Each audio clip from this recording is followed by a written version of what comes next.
Biyao's Wuxia Chronicles. Chapter 886. If you don't say it, then I'll guess. Is it because Peiyu doesn't like you at all? Qin Feiyang laughed. Guofeng still didn't say anything, but a trace of killing intent had already appeared in his eyes.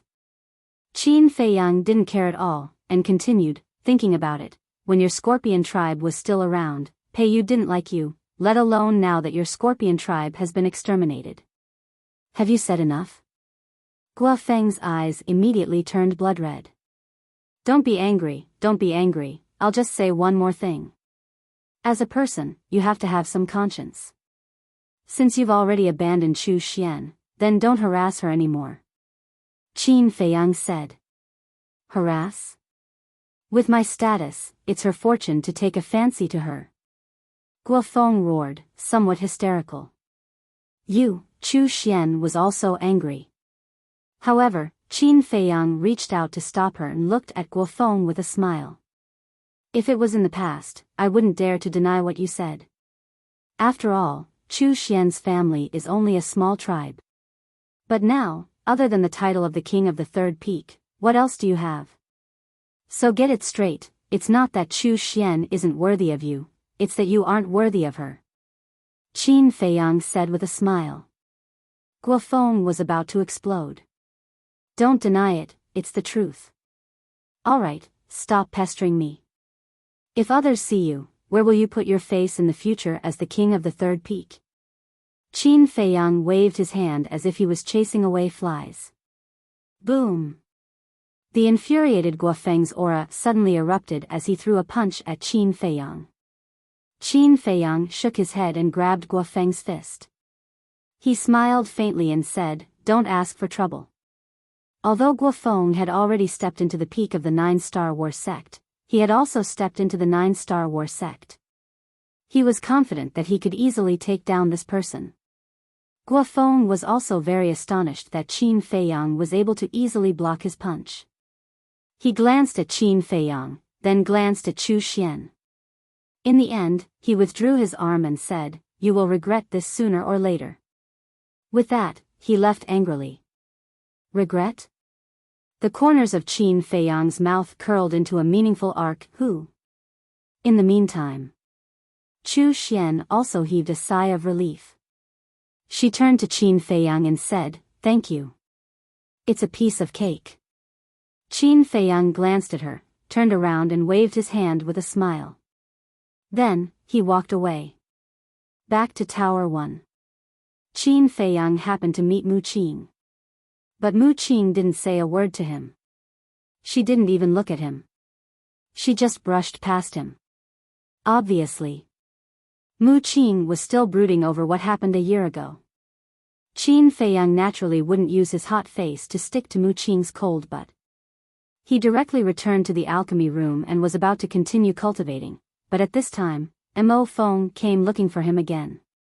And this time, Mo Feng's intention was to ask him to go to the trading pavilion with him. The reason was that the trading pavilion would auction the second Juku Yellow Dragon pill in the evening. Qin Feiyang was definitely not interested in this. Because the Juku Yellow Dragon pill was originally refined by him, he tactfully rejected Mo Feng. Mo Feng did not force him. After Mo Feng left, Qin Feiyang suddenly thought of the soul refining technique.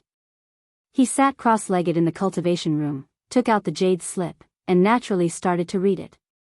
He had been struggling with a question. Was there a gradeless battle art in the world? As the son of the emperor of the great Qin Empire, he had some understanding of battle arts, but he had never heard of such a thing. No. Suddenly, a trace of bewilderment crawled up his eyes, because he thought of a suspicious point. He remembered.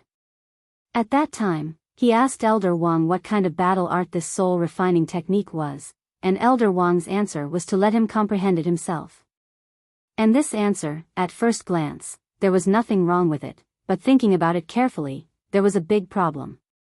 Because if this soul refining technique was really a battle art that was worse than a low-grade battle art, then Elder Wang would not let him comprehend it at all.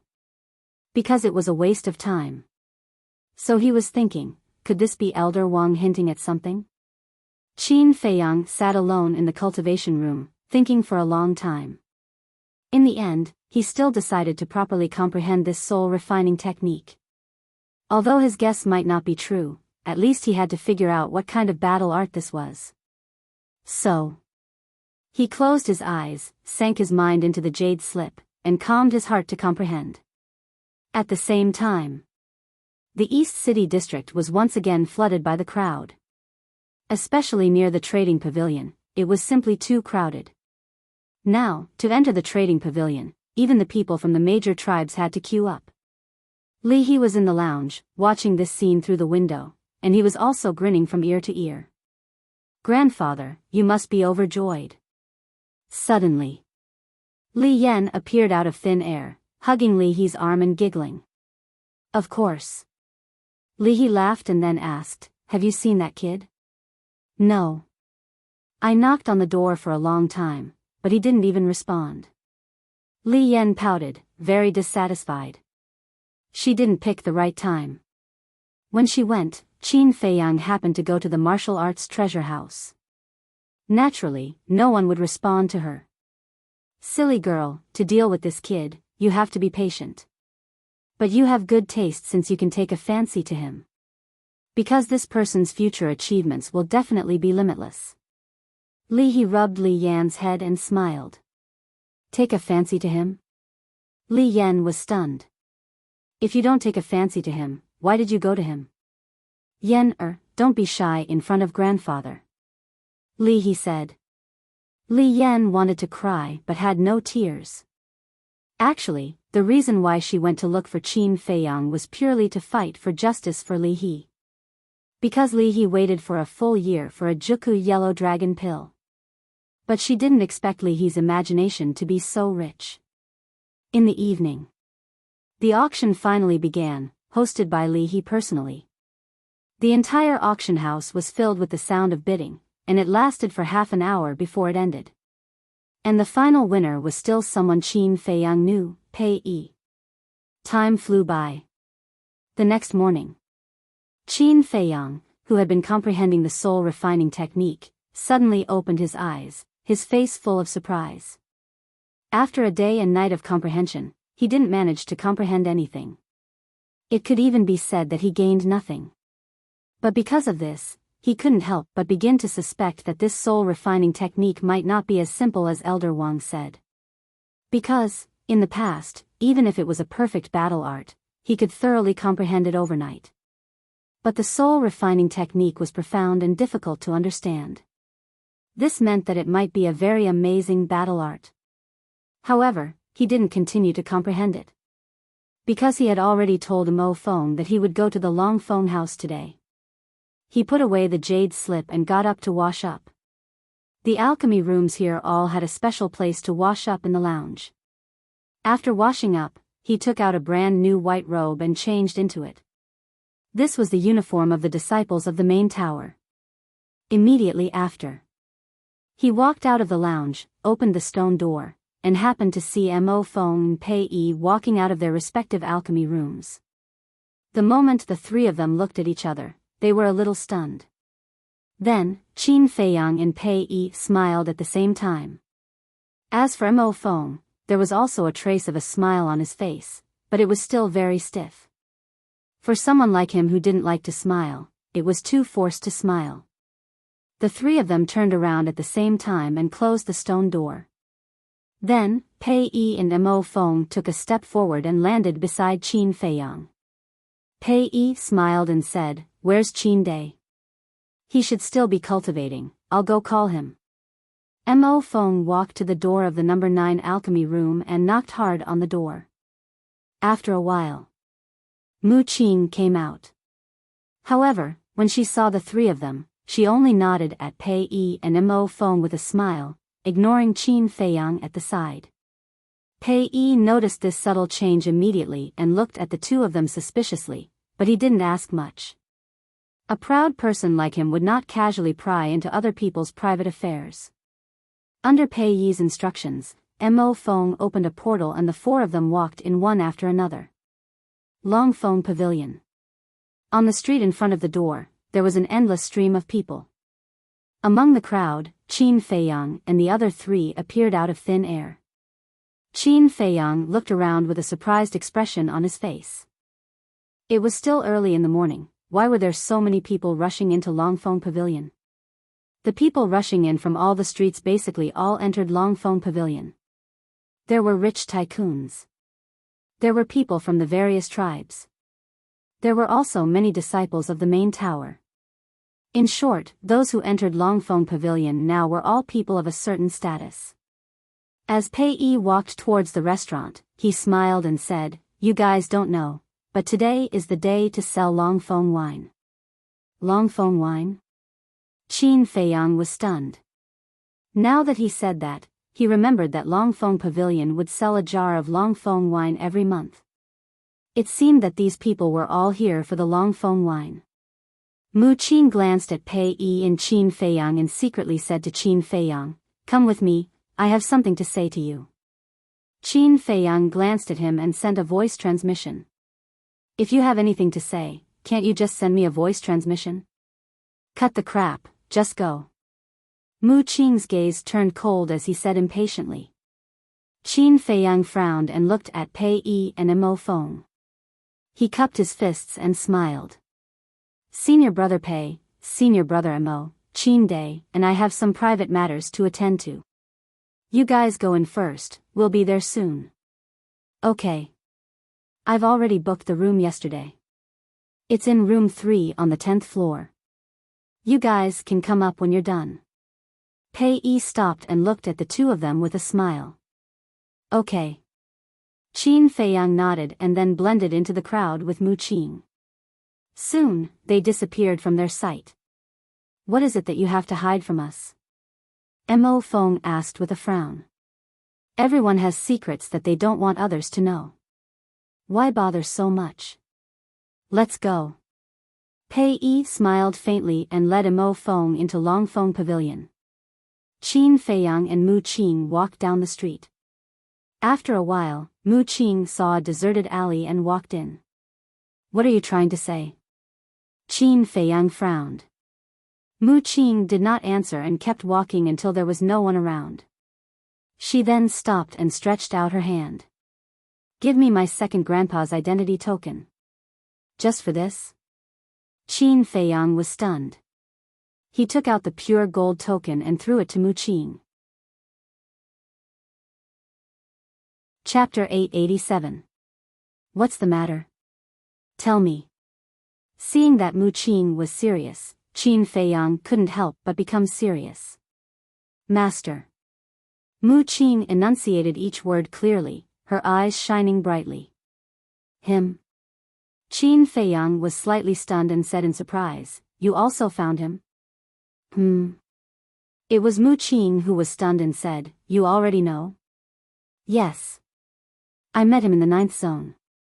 It's the restaurant where you and your second grandpa found me last time." Qin Feiyang said. "He came at that time? Why didn't you tell me?" Mu Qing frowned. Qin Feiyang shook his head and said, "Would it make sense to tell you?" Mu Qing said, "Of course it would make sense. I can send someone to stop him from entering the Central Divine Kingdom." "What? You mean, he has already entered the Central Divine Kingdom?" Qin Feiyang said in surprise.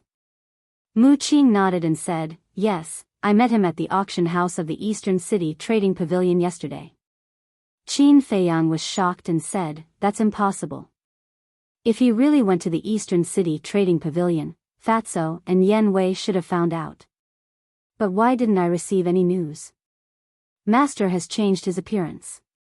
Even if he stood in front of them, they wouldn't recognize him." Mu Qing pursed her lips with a touch of sarcasm. Qin Feiyang's eyes darkened. This was not good news. "Now you don't have to worry. Although Fatso and Yen Wei work in the trading pavilion, they have also changed their appearances. As long as they don't show any flaws, Master won't recognize them. As for the Juku Yellow Dragon Elixir, Master will definitely think that it was made by you. But as long as he doesn't say anything, he won't be able to find out your current identity. Now I'm thinking, why did Master come to the Forgotten Land? Just for you? Or do you have other motives?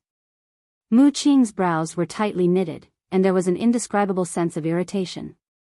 Qin Feiyang looked at him in surprise and said, even if he has other motives, you don't have to be so worried. Nonsense. He is a false god, only half a step away from becoming a god. How can I not be worried? Mu Qing rolled her eyes at him. What about your Mu family? In the Forgotten Continent alone, you've continued for over 10,000 years. Could it be that you haven't given birth to a single fake god? Qin Feiyang asked suspiciously. Do you think it's so easy to create a false god? I might as well tell you the truth. In the Forgotten Continent, the strongest person is the 9-star combat emperor. False god? Never heard of it. Mu Qing said. So you're saying that if the imperial tutor makes a move, then wouldn't there be no one in the Forgotten Continent who would dare to fight against him? Qin Feiyang frowned.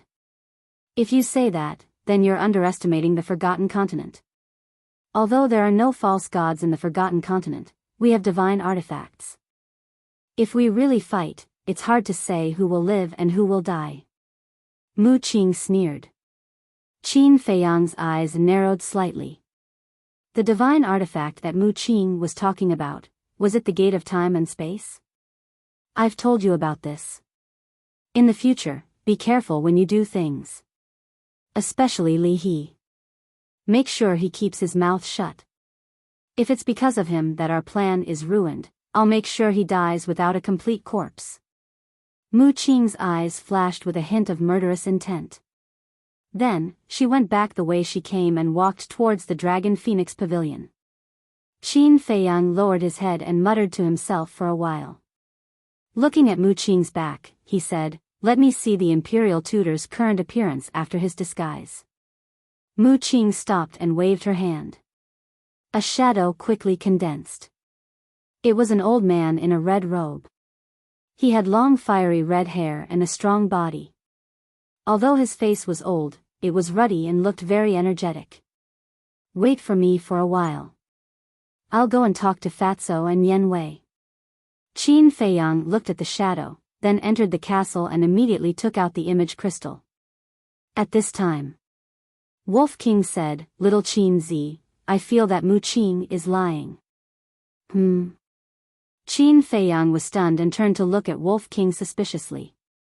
What I mean is that the content of his lie is not the imperial tutor, but a false god. I'm sure that there must be a false god in the Mu family. Wolf King said. What do you mean? Qin Feiyang was curious. The gate of time and space.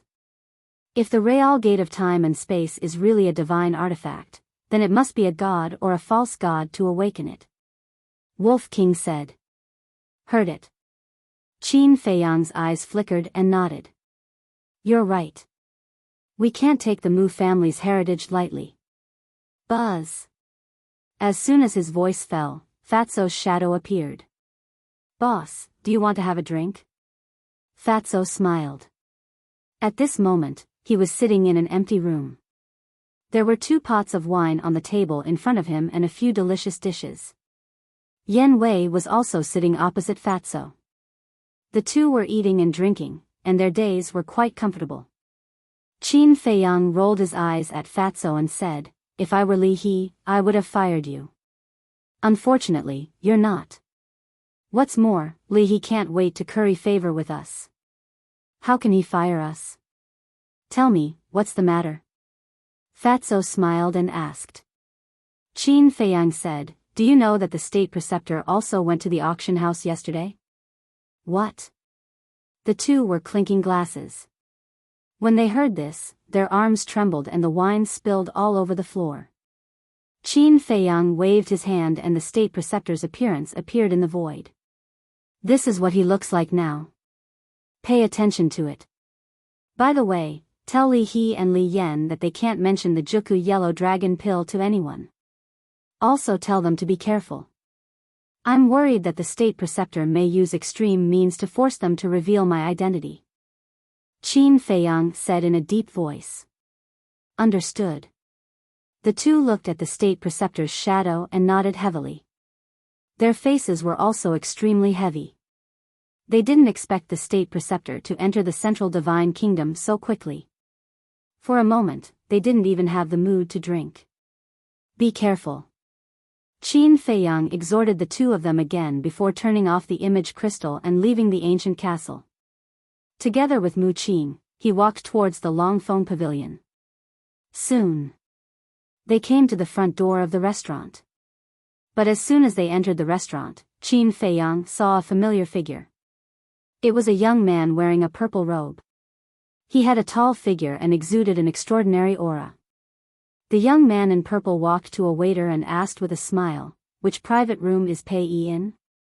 The waiter looked up at the young man in purple and said with a smile, "Oh, it's young Master Gua. Young Master Pei is in private room number 3 on the 10th floor. I'm a little busy now, so you can only go up by yourself. Please forgive me for not serving you well." "It's okay." The young man in purple waved his hand and walked upstairs. "So it's Guofeng," Qin Feiyang muttered. Although the Dragon Phoenix house was very noisy at the moment, he still heard Guofeng's voice clearly. Looking at Guofeng's back, the corners of his mouth gradually curled into a mocking smile. In the past, no matter how busy he was, this waiter would definitely bring Guofeng up personally. But now, although the waiter was rather polite, anyone with a discerning eye could tell that he didn't like Guofeng. "Oh. Young Master Mu. Young Master Qin. What a rare guest." The waiter soon saw Qin Feiyang and Mu Qing and hurriedly scurried towards them with a fawning smile on his face. Back then, the feud between Qin Feiyang and Guoming started there. Hence, the waiter of the restaurant had a deep impression of the two of them. At the same time, Guofeng also heard the waiter's voice and turned to look at Qin Feiyang, after which a shocking and icy cold gaze flashed past his eyes. However, he didn't say anything and continued to walk upstairs. Mu Qing glanced at Guofeng suspiciously and secretly asked, "Do you guys have a feud with each other?" "We do have some personal feuds." Qin Feiyang expressed assent calmly. At this moment, the waiter asked, "Young masters, did you make a reservation in advance?" "Yes, we can go up by ourselves." "You may go ahead," Qin Feiyang said with a smile. "All right then. Feel free to let me know if you have any instructions." The waiter nodded and bowed before turning around and scurrying away. His attitude was completely different from when he saw Guofeng. Qin Feiyang and Mu Qing also headed upstairs. However, Qin Feiyang kept wondering, why did Guofeng go to look for Pei Yi? Soon, Guofeng walked to the door of the 3rd private room on the 10th floor and reached out to knock on the door gently. Mo Feng was the one who opened the door. However, when she saw that it was Guofeng, she immediately raised her brows and asked, "What's the matter?" "Yes." Guofeng nodded. Mo Feng said, "Senior brother Pei Yi is entertaining a guest right now. Let's talk another day." Mo Feng, let him in. As soon as Mo Feng finished speaking, Pei Yi's voice sounded from the private room. Mo Feng frowned and retreated to the side. Guofeng strode in. Just as Mo Feng was about to close the door, she suddenly saw Qin Feiyang and Mu Qing walking up to the 10th floor and was about to greet them. "Shoo!" Qin Feiyang gestured for her to keep quiet and shot Mo Feng a glance. Mo Feng was stunned for a moment before she understood what he meant. She turned around and half-closed the door before walking towards the tea room. In the tea room, Pei Yi sat in front of the coffee table with a calm expression on his face. His actions were steady and he exuded a domineering aura. Guofeng walked towards Pei Yi and said with a smile, "You really know how to enjoy life. Life is short. I naturally have to enjoy it when I have the chance. Please take a seat." Pei Yi smiled calmly. Guofeng walked toward Pei Yi and took a seat opposite him before scanning the room. The private room was not very luxurious, but it was simple and elegant. There was a separate dining room, bedroom, and tea room. However, at this moment, apart from Pei Yi and Mo Feng, there was no one else. Guofeng asked suspiciously. Mo Feng, didn't you say that you were entertaining a guest? They haven't arrived yet. Mo Feng, who had just entered the tea room, heard Guofeng's question and said expressionlessly. May I know who these guests are? They actually made Brother Pei host a banquet personally? Guofeng's eyes lit up and he asked with a smile. Pei Yi smiled and said, let's talk about the purpose of your visit first. Hearing this, Guofeng fell silent, seemingly unsure of what to say. Pei Yi was not in a hurry. He picked up the teacup and slowly tasted it. A moment later, Guofeng gritted his teeth and looked at Pei Yi before saying, to be honest, Brother Pei, I'm here for Pei Yu. Hearing this, Pei Yi was not surprised at all. Clearly, he had already known the purpose of Guofeng's visit. Chapter 888. Guofeng said, Pei Yu hasn't accepted me yet, but I genuinely like her.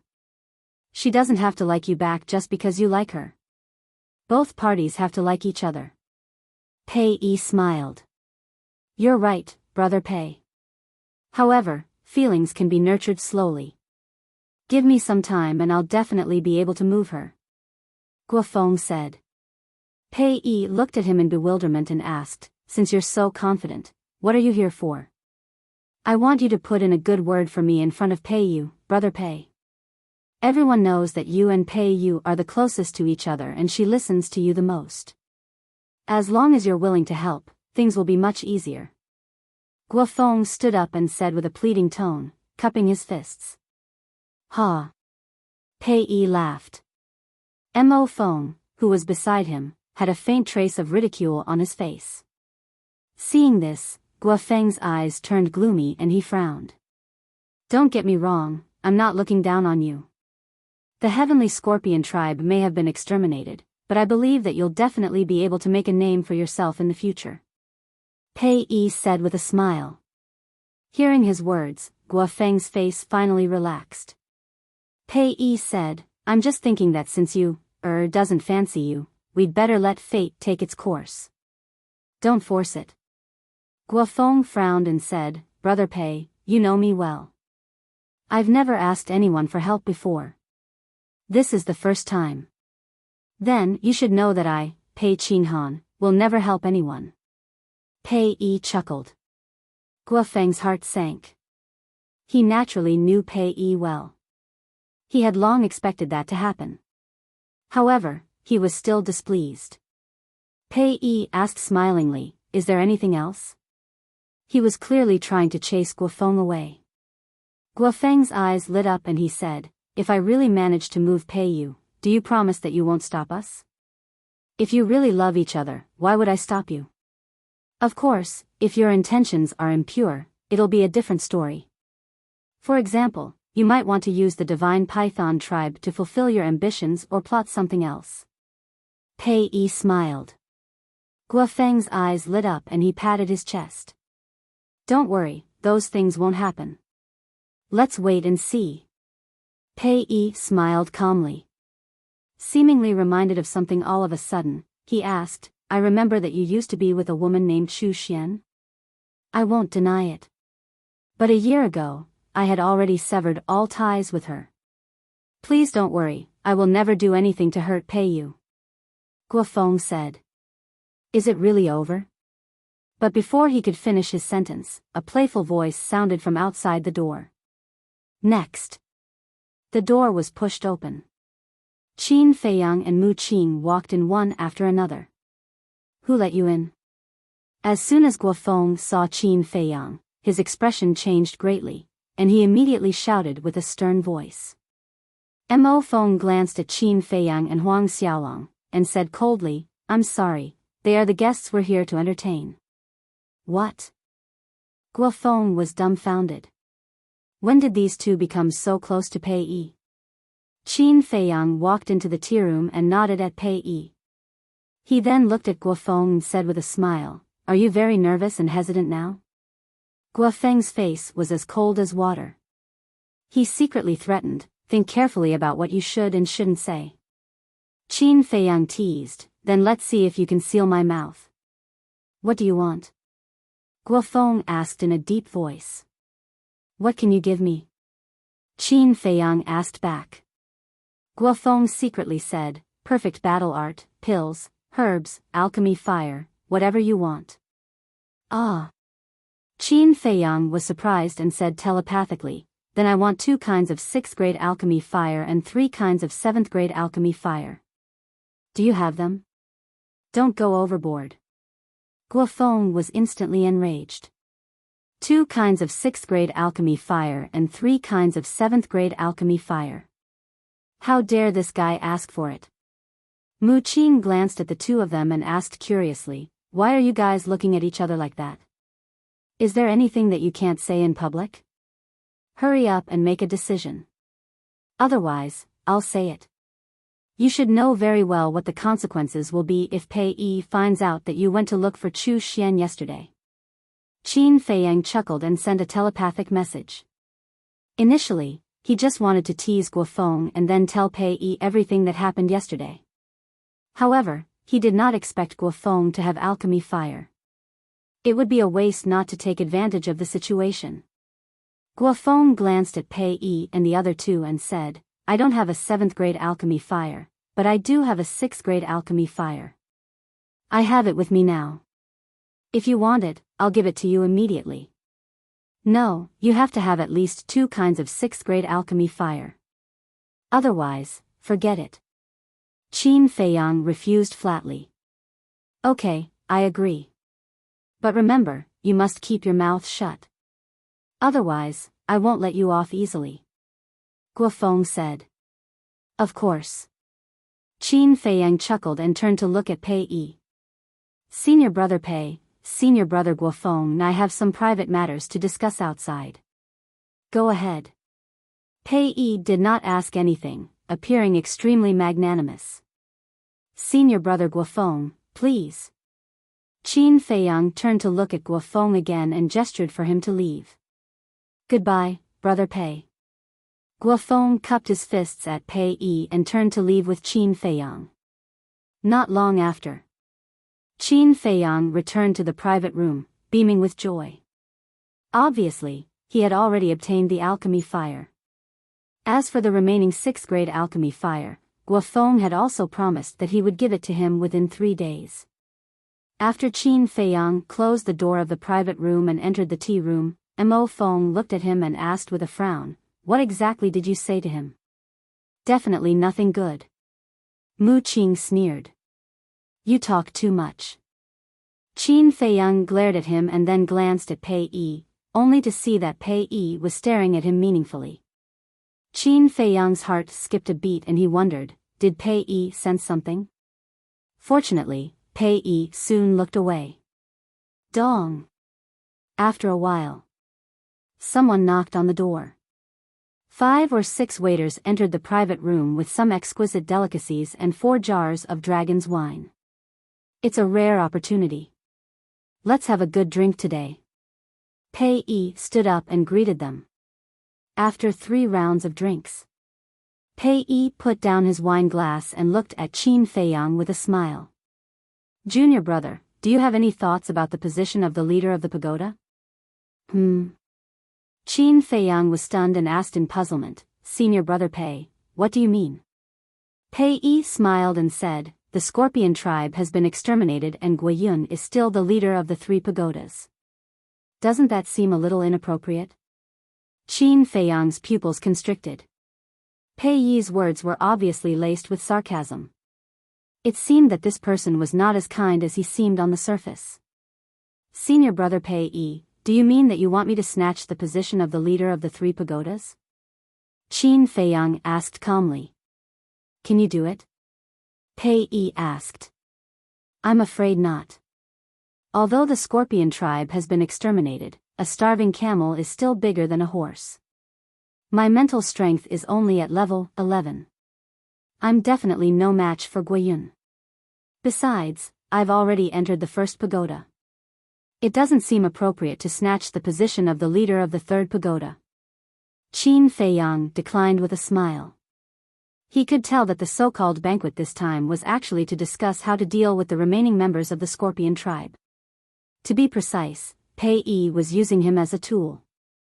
Junior brother, since you don't want to, just take it that I didn't say those words.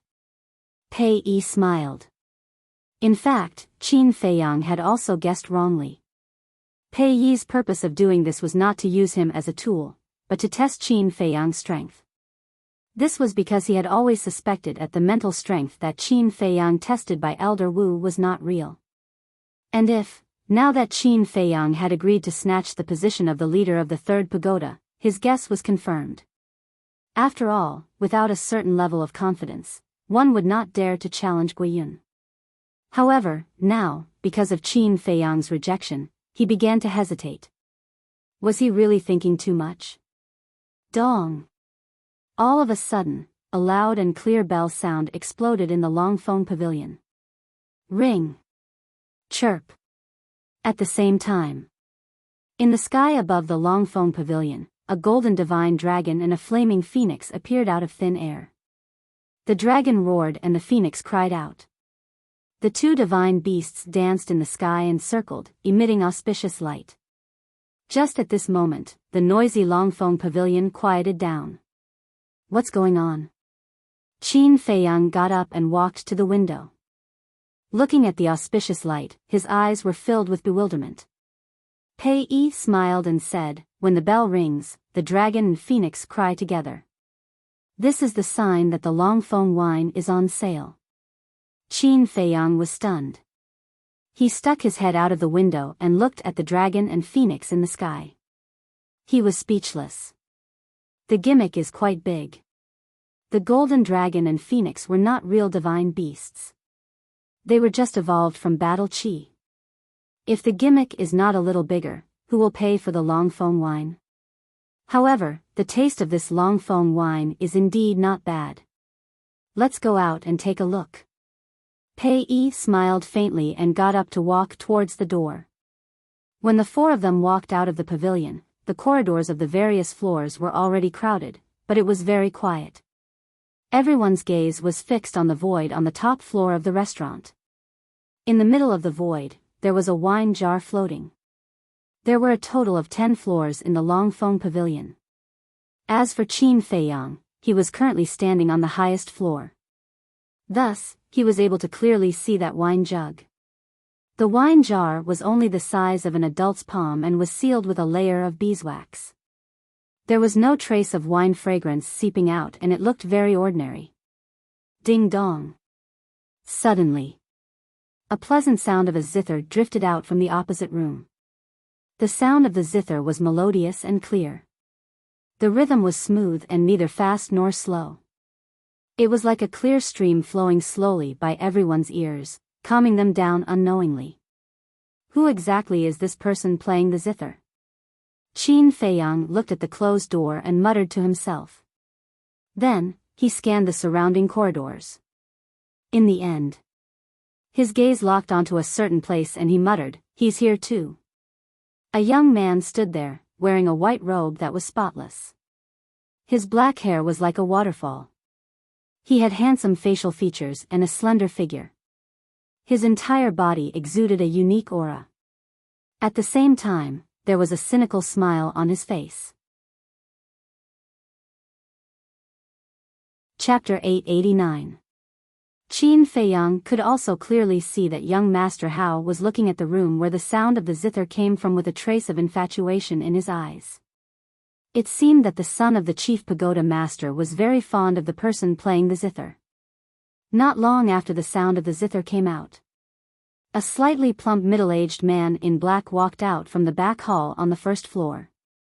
Then, he soared into the air and stood in front of the jar of Dragon Phoenix wine.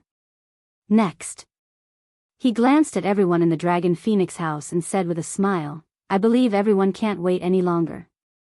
But this time, this jar of Dragon Phoenix wine will not be auctioned." Not auctioning? The Dragon Phoenix house was in an uproar. What do you mean?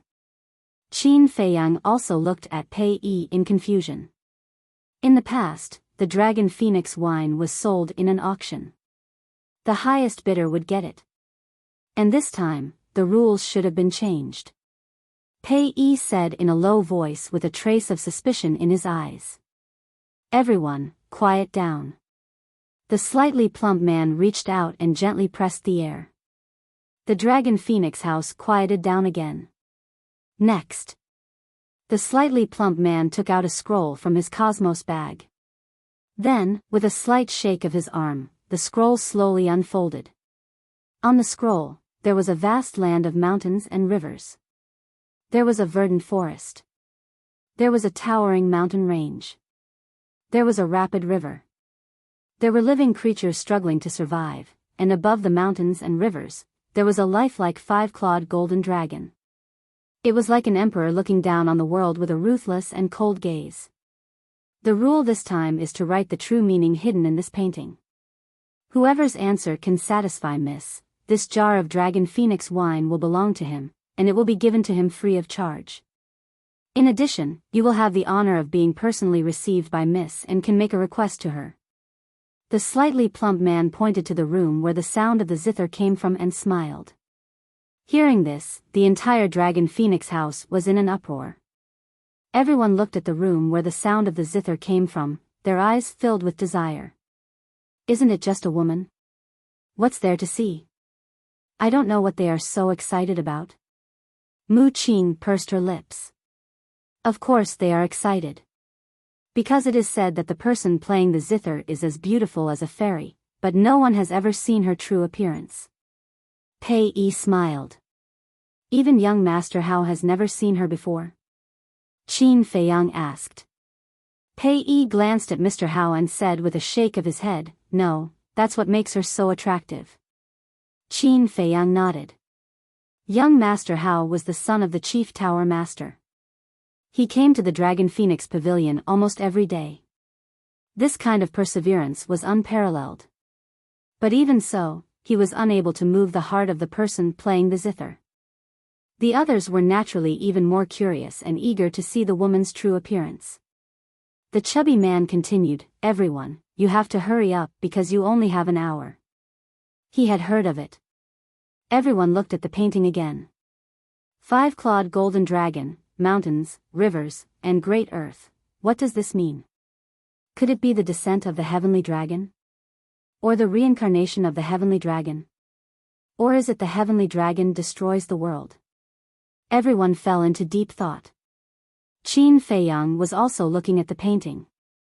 But for some reason, his gaze gradually turned cold. Noticing that Qin Feiyang was behaving strangely, Pei Yi turned to look at him and asked, Junior brother, have you thought of anything? Nothing. Qin Feiyang shook his head, and his cold gaze softened. Pei Yi looked at him in surprise and said with a smile, why don't you give it a try? I'm not very interested. Qin Feiyang smiled faintly. Mu Qing frowned and said, you have to give it a try. Why? Qin Feiyang was puzzled. Didn't you hear that person say that as long as the answer can satisfy the person playing the zither, you can make a request to her? And that woman is someone that young Master Hao admires. If she helps, young Master Hao will definitely do his best to help you become the disciple of the Chief Tower Master. Mu Qing said. Qin Feiyang narrowed his eyes slightly. Mu Qing's words made some sense. After pondering for a while, he looked at the chubby man and said, give me a brush and ink. At that moment, everyone looked at Qin Feiyang, including young Master Hao. At the same time, the chubby man was also quite surprised.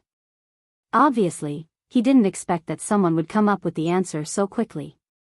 Come here. Bring that young master a brush and ink immediately. Following the chubby man's order, two waiters hurriedly ran out from the back hall on the first floor. The two waiters were holding an exquisite tray in their hands. On one of the trays, there was a brush, ink, and inkstone. On the other tray, there was a blank scroll. The two waiters quickly ran upstairs and came to Qin Feiyang. They said respectfully, young master, please write your answer in the private room. They did this to prevent others from peeping. Qin Feiyang nodded and turned to enter the private room. The waiters followed him in and closed the door tightly. In the tea room, the two waiters put the trays beside the coffee table. One of them ground the ink while the other opened the scroll. Qin Feiyang closed his eyes, and there was a trace of pain between his brows. After a while, the two waiters each held one end of the scroll and laid it flat in front of Qin Feiyang. One of the waiters said, "Young master, you can write now." Swish. Qin Feiyang suddenly opened his eyes, grabbed the brush, and waved it on the paper. The whole process was done in one breath without the slightest sloppiness. Finally, 2 lines of vigorous words appeared on the paper. Furthermore, his words were all emitting a threatening aura. The two waiters were also shocked by these 2 lines of words. They couldn't come back to their senses for a long time. They never expected that someone would come up with this answer. When the ink was dry, the two rolled up the scroll and put it back on the tray. One of the waiters said, "Young master, the final result has to be decided by Mississippi. Please wait for a moment." "Okay." Qin Feiyang nodded. Then, the two waiters left the private room with the scroll, brush, ink, and inkstone. Qin Feiyang didn't go out again. He sat alone in the tea room, as if he was thinking of something unbearable. His whole person was immersed in a kind of painful emotion. And outside, seeing the two waiters come out, everyone looked at the scroll. They were all wondering what was written inside. Young Master Hao's eyes flashed, and he said, "Prepare brush and ink for me. Men, quickly prepare." The chubby man shouted. Next. One by one, they thought of the most reasonable answer. Soon. Half an hour had passed. In the entire Longfeng Pavilion, half of the people had given their answers. After the chubby man announced the end, he brought all the answers and entered the room of the person playing the zither. No one returned to the private room. They stood in the corridor, waiting for the chubby man to announce the results. Time passed breath by breath. After about 2 hours, the chubby man finally walked out of the room. He stood by the corridor and scanned everyone. Suddenly, he looked at the private room where Qin Feiyang was and cupped his hands. "Young Master Mu, please come out and have a chat with my family's young miss." What? It's actually him. He didn't even think about it before giving the answer. How could he possibly obtain the young miss' favor? Everyone was in an uproar, filled with disbelief. Young Master Hao also frowned, obviously very uncomfortable. After a while, the door finally opened. Qin Feiyang slowly walked out, his entire being expressionless. Pei Yi turned to look at him and smiled. "Junior brother, you're really surprising. It's just a coincidence." Qin Feiyang smiled faintly, turned into a ray of light, and landed in front of the chubby man. The chubby man cupped his hands and smiled. "I am the manager of the Longfeng Pavilion, Pang Su." "Greetings, Manager Pang." Qin Feiyang also cupped his hands in return. Pang Su smiled and asked, "What about this jar of dragon and phoenix wine?" Qin Feiyang said, "Send it to my private room." "All right." Pang Su nodded, then turned and walked to the door.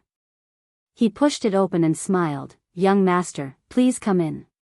Qin Feiyang walked to the door and looked inside. There were no gorgeous decorations in the room, only some potted plants and murals. In the left corner, there was a bookcase, and every book was neatly stacked. Beside it was an ancient wooden coffee table, and there was only a chair placed on it. The chair was also carved from ancient wood.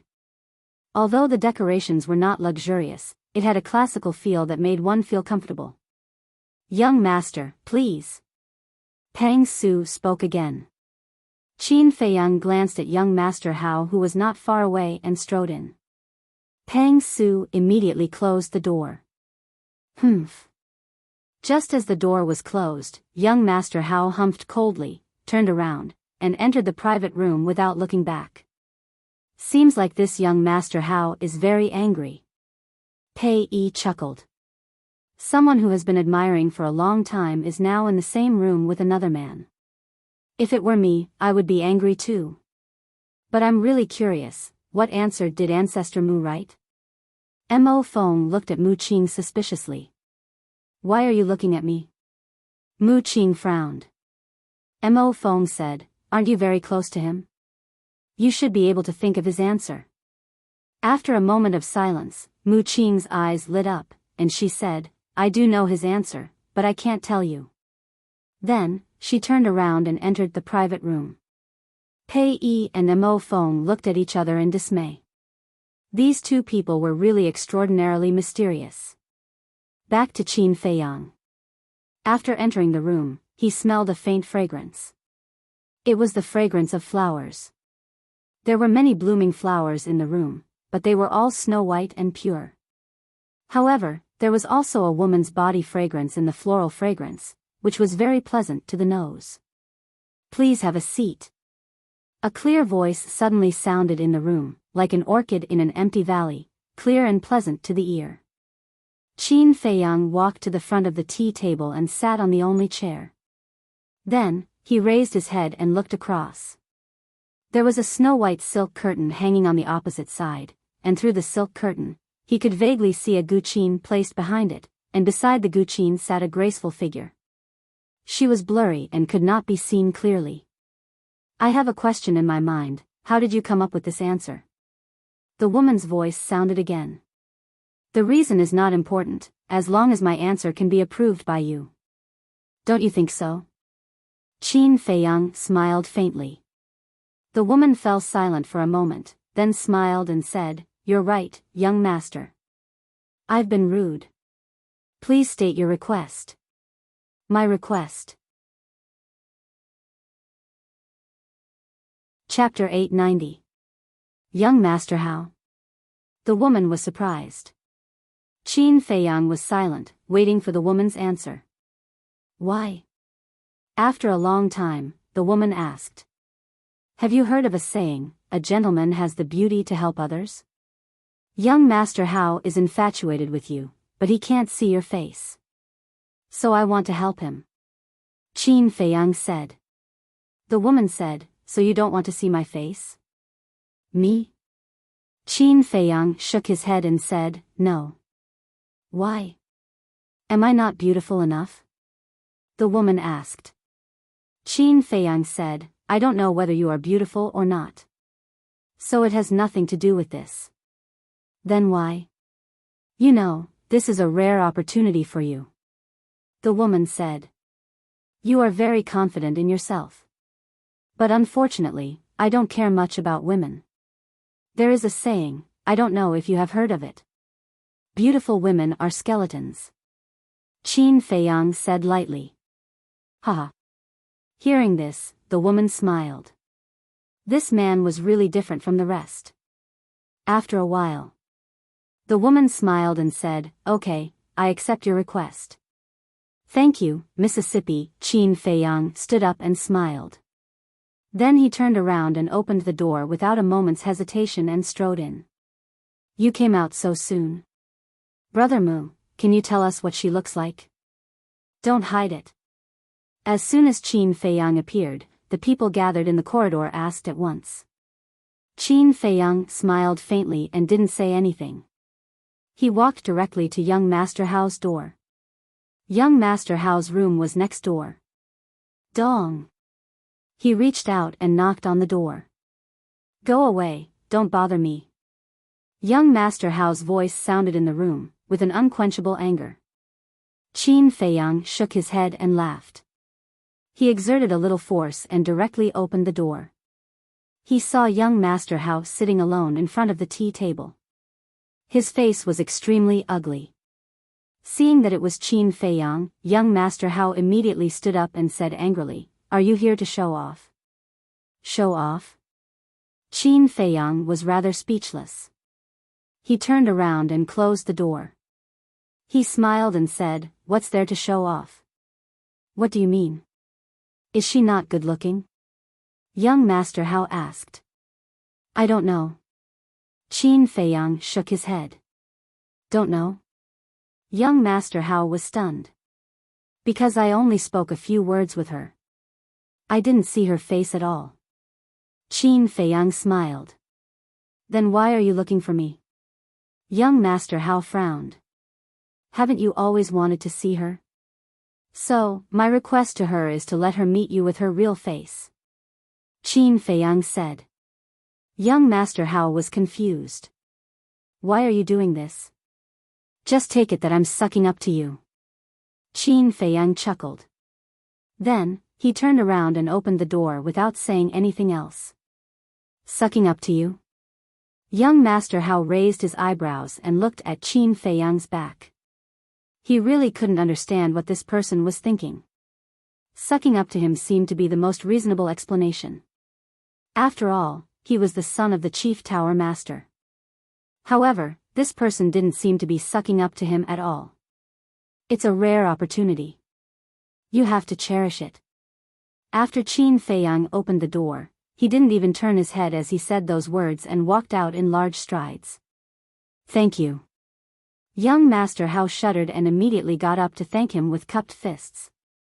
Qin Feiyang didn't look back and went straight back to private room 3. In the private room, there was a strong fragrance of wine.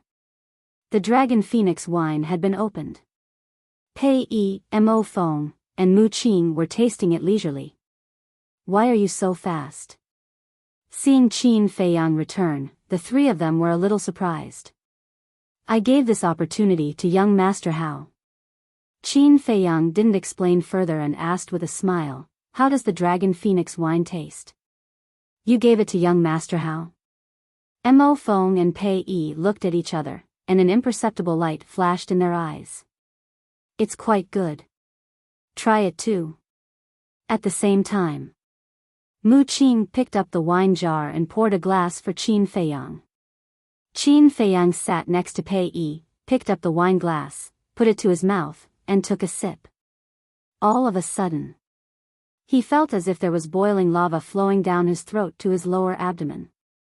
All the blood in his body seemed to be burning, and his skin instantly turned red. This feeling made him very uncomfortable. But soon, the burning sensation disappeared and was replaced by a bone-piercing cold current. At this moment, it was as if his body had been sealed in ice, and even his blood had stopped flowing. He felt that he was about to suffocate. But soon, the bone-piercing cold current disappeared. The burning sensation didn't appear again. Instead, it was replaced by a comfortable warmth, as if they were bathing under the spring sun. How is it? Pei Yi asked with a smile. Qin Feiyang took another sip, tasted it carefully, and said with a smile, to sum it up in 2 sentences, ice and fire, the bitterness is over and the sweetness is over. Yes. The taste of this Dragon Phoenix wine is the same as our life. Only by tasting the pain in the chaotic world will we understand the tranquility brought by peace. Pei Yi nodded with a smile. Qin Feiyang looked at him meaningfully and was about to say something, but at this moment, the image crystal in his arms made a sound. Why are you looking for me at this time? Qin Feiyang raised his eyebrows. This image crystal was newly bought and only established a contract bridge with Fatso and the others, as well as Mu Qing. Mu Qing was next to him. Lu Heng, Wolf King, and the other beasts were also in the ancient castle. Hence, the ones who were contacting him now must be Fatso and Yen Wei. He raised his glass and drank it in one gulp, then put down the glass, got up, and said, Senior Brother Pei, Senior Brother Mo, I have something to attend to and can't continue to accompany you. Please forgive me. Without waiting for their response, he turned into a ray of light and rushed out of the window. I'll take my leave too.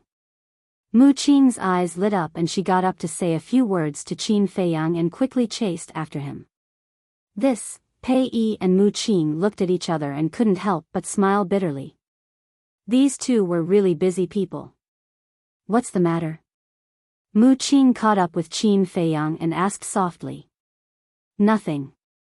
Qin Feiyang shook his head and scanned the area below. When he found an empty alley, he swooped down. Next, he ignored Mu Qing and directly entered the ancient castle. At this moment, the image crystal had stopped vibrating. Qin Feiyang took it out of his arms and his battle chi surged as he took the initiative to send a message to Fatso. The next moment, Fatso's shadow appeared and said angrily, what are you doing? Why are you only replying now? Seeing Fatso's expression, Qin Feiyang had a bad feeling and asked, what happened? Fatso said, Li Yan has been kidnapped. Qin Feiyang raised his eyebrows and said, is it the state preceptor? Fatso nodded. Qin Feiyang frowned and said, didn't I tell you to tell them to be careful? Fat Lord said so. But the state preceptor is so powerful. Even if Li Yan is in the main pagoda, it's easy to kidnap her. Fatso said bitterly. Where are you now? Qin Feiyang asked. Fatso said, the trading pavilion's lounge. I'll be right there. Qin Feiyang turned off the image crystal and turned to look at Lu Hong, Wolf King, and the other beasts. Everyone had already opened their eyes and looked at him worriedly. Because it was already obvious that the state preceptor was here for Qin Feiyang. Don't worry, nothing will happen. Qin Feiyang comforted everyone and left the ancient castle, opening a teleportation gate. Where are you going? Mu Qing had been waiting outside and asked when she saw Qin Feiyang come out. Trading pavilion. Qin Feiyang casually said and stepped into the teleportation gate. Mu Qing raised her eyebrows and followed him into the teleportation gate. Because from Qin Feiyang's expression, she knew that something big must have happened. Trading pavilion. In the lounge. Fatso stood in front of the desk, frowning. Yen Wei, on the other hand, sat beside the coffee table and comforted Li He. Whoosh! Two figures appeared out of thin air. They were Qin Feiyang and Mu Qing. Coming. Fatso immediately went up to them. Qin Feiyang glanced at Li He and asked, what's going on? We had something to do just now, so we left Li Yan alone in the lounge. She also said that she would go back to the main tower immediately. But when Li He came back, he found a letter on the desk. Fatso grabbed a piece of letter from the desk behind him and handed it to Qin Feiyang. I've already read it. The letter says that Li He should go to the Black Cloud Mountain and exchange the origin of the Juku Yellow Dragon Pill for Li Yan. Fatso said. Where is the Black Cloud Mountain? Qin Feiyang asked. Li He said, it's outside the city, about 5,000 miles away from the Divine City. After that, he raised his head and glared at Qin Feiyang and the others, saying, who on earth did you offend? Why do you want to deal with you by all means? Qin Feiyang glanced at him and opened the letter. A line of small words immediately entered his sight. What should we do now? Fatso asked. Qin Feiyang clenched his hand and the letter was crushed on the spot, saying, didn't he come for me? I'll go and meet him. No. Mu Qing said flatly. The imperial preceptor was so powerful that Qin Feiyang would not be able to return if he went alone. Then how do you think we should solve it? Qin Feiyang frowned. Mu Qing pondered for a while and looked at Yen Wei, saying, go out with Li He to relax. Yen Er's life and death are unknown. Do you think I'm still in the mood? Li He roared. Mu Qing smiled and said, don't worry, we promise that we will bring Li Yan back unscathed. What guarantee do you have? Li He sneered. Mu Qing raised his eyebrows and said gloomily, if I tell you to go, then go. Why are you talking so much nonsense? Li He suddenly got up, his face full of anger. Elderly, calm down, calm down. If you believe them and they say they can do it, then they can definitely do it. Besides, we can only rely on them now. Otherwise, Li Yan will really have no way to live. Yen Wei also hurriedly got up to appease him. Li He glanced at Qin Feiyang and Mu Qing, his expression uncertain. Okay. I'll believe you this time. But in the end, if you don't bring Yen Er back, I will never let you go. In the end, Li He compromised. He flicked his sleeves and turned to walk outside. Don't worry, I will appease him. Chapter 891. After Yen Wei and Li He left, Fatso immediately stepped forward and closed the door. Mu Qing stretched out her hand and said, let me see the letter. Qin Feiyang handed it to Mu Qing. Mu Qing glanced at the contents and breathed a sigh of relief, fortunately. N. Qin Feiyang and Fatso frowned. This letter only says to let Li He go to the Black Cloud Mountain, but it doesn't reveal your identity, so Li He still doesn't know who you are. Now what we need to do is to save Li Yan, and then find a way to send the Imperial Tutor away from the Forgotten Continent. Of course, it's best if we can kill him and get rid of all future troubles. Mu Qing said. We all know this, but to do it is more difficult than ascending to the sky. Fatso said. Mu Qing shook her head and said, it won't be too difficult, you guys go and delay him first, I'll go and make the arrangements. Why do you still want to help me? Qin Feiyang looked at Mu Qing and asked. Just because of the Heaven Star Flame? Although the Heaven Star Flame is very important, the Mu family also arranged for other people to sneak into the main tower. Even if something happened to him, there was still a chance. But now, in order to help him, Mu Qing didn't hesitate to become enemies with the Imperial Tutor. This kind of approach doesn't seem too wise. I'm not helping you, I'm helping my Mu family. In addition, your current identity hasn't been exposed, so before going to the Black Cloud Mountain, you have to restore your true appearance. Mu Qing said lightly, opened a portal, and then told the coordinates of the Black Cloud Mountain to Qin Feiyang, turned around and left. Help him? Fatso was slightly stunned, looked at Qin Feiyang and asked, what do you mean? Qin Feiyang's eyes narrowed slightly, and said, I think, in the eyes of the Mu family, I may be more than this. You mean, besides the Heaven Star Flame, they are plotting something else? And these things may be related to you? Fatso was bewildered. Most likely. Forget it. We'll talk about this later. Let's go to Black Cloud Mountain first. Qin Feiyang waved his hand and sent Fatso to the castle. He then took out a facial restoring pill and popped it into his mouth. Very soon. He regained his true appearance, took off the uniform of the main tower, and changed into the clothes he usually wore. Next.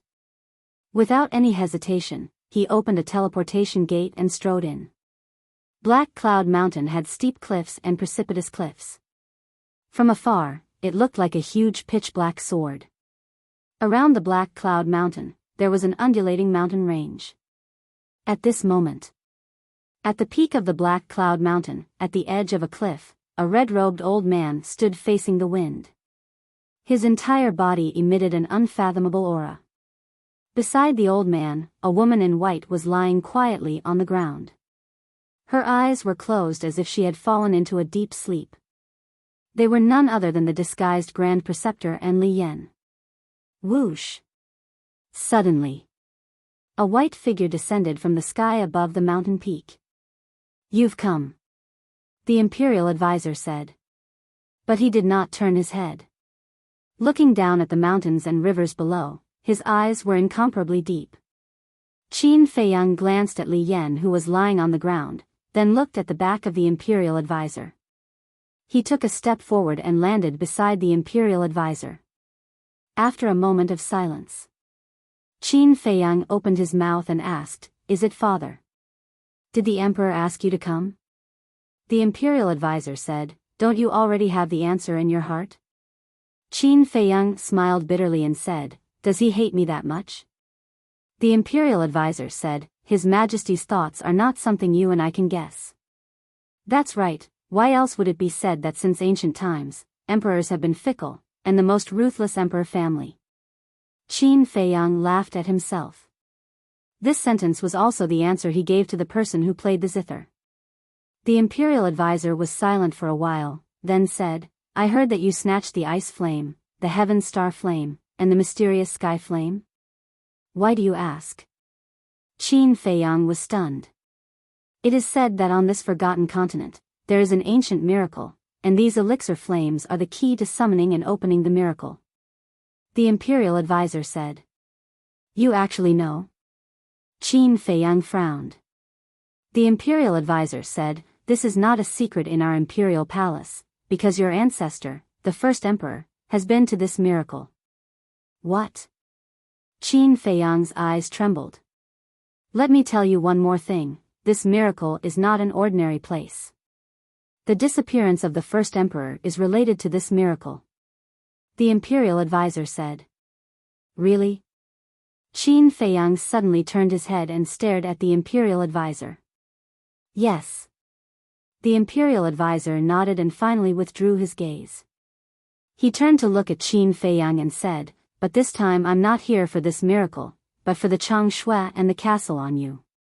The imperial advisor's eyes were very calm, and his tone was also very calm. However, Qin Feiyang couldn't help but feel his scalp tingle. He decisively took a few steps back, keeping a distance from the imperial advisor. You don't have to do this. This old man is not here to kill you. As long as you are willing to hand over Changshui and the castle, and swear never to return to the great Qin Empire, this old man will immediately turn and leave. The imperial advisor said with sincerity. Impossible. Qin Feiyang shook his head. In this world, there is nothing impossible. The imperial advisor chuckled and said, don't forget, your mother is still in my hands. Qin Feiyang's eyes flashed with killing intent, and said in a deep voice, if you dare to touch a single hair of hers, I will never let you go. You are still so naive. If you really have the ability, why would you watch your mother suffer endless pain in the divine prison? You don't seem to have been in the divine prison. This old man might as well tell you that there is a thunder tribulation that can shatter mountains and rivers, a sea of fire that can burn everything, a cold current that can penetrate the bone marrow, and a storm that can strangle everything. An ordinary person would have a mental breakdown and commit suicide in less than a day. As for your mother, she has been trapped in the divine prison for several years. You can imagine how she has endured all these years, the imperial advisor said. Bastard. Hearing these words, Qin Feiyang's eyes instantly turned red, and he rushed madly toward the imperial advisor. Although the divine prison was at the back mountain of the imperial palace, he had never been there. He had never thought that it would be such a terrifying place. Humph. The imperial advisor snorted coldly, reached out his old hand, grabbed Qin Feiyang's neck, and twisted it high. It's too easy to kill you. So, don't test my patience. The imperial advisor smiled contemptuously and threw Qin Feiyang casually. Like a meteorite, he smashed into a huge rock. Boom! The huge rock shattered on the spot. Qin Feiyang was also bleeding from his head. He climbed up in a sorry state and stared at the imperial advisor. Actually, I have to admit that you are really tough. Back then, the commander of the invincible Black Army ambushed you, but you didn't die. The imperial advisor looked him up and down and shook his head. Qin Feiyang said, at that time, he really thought that I was dead.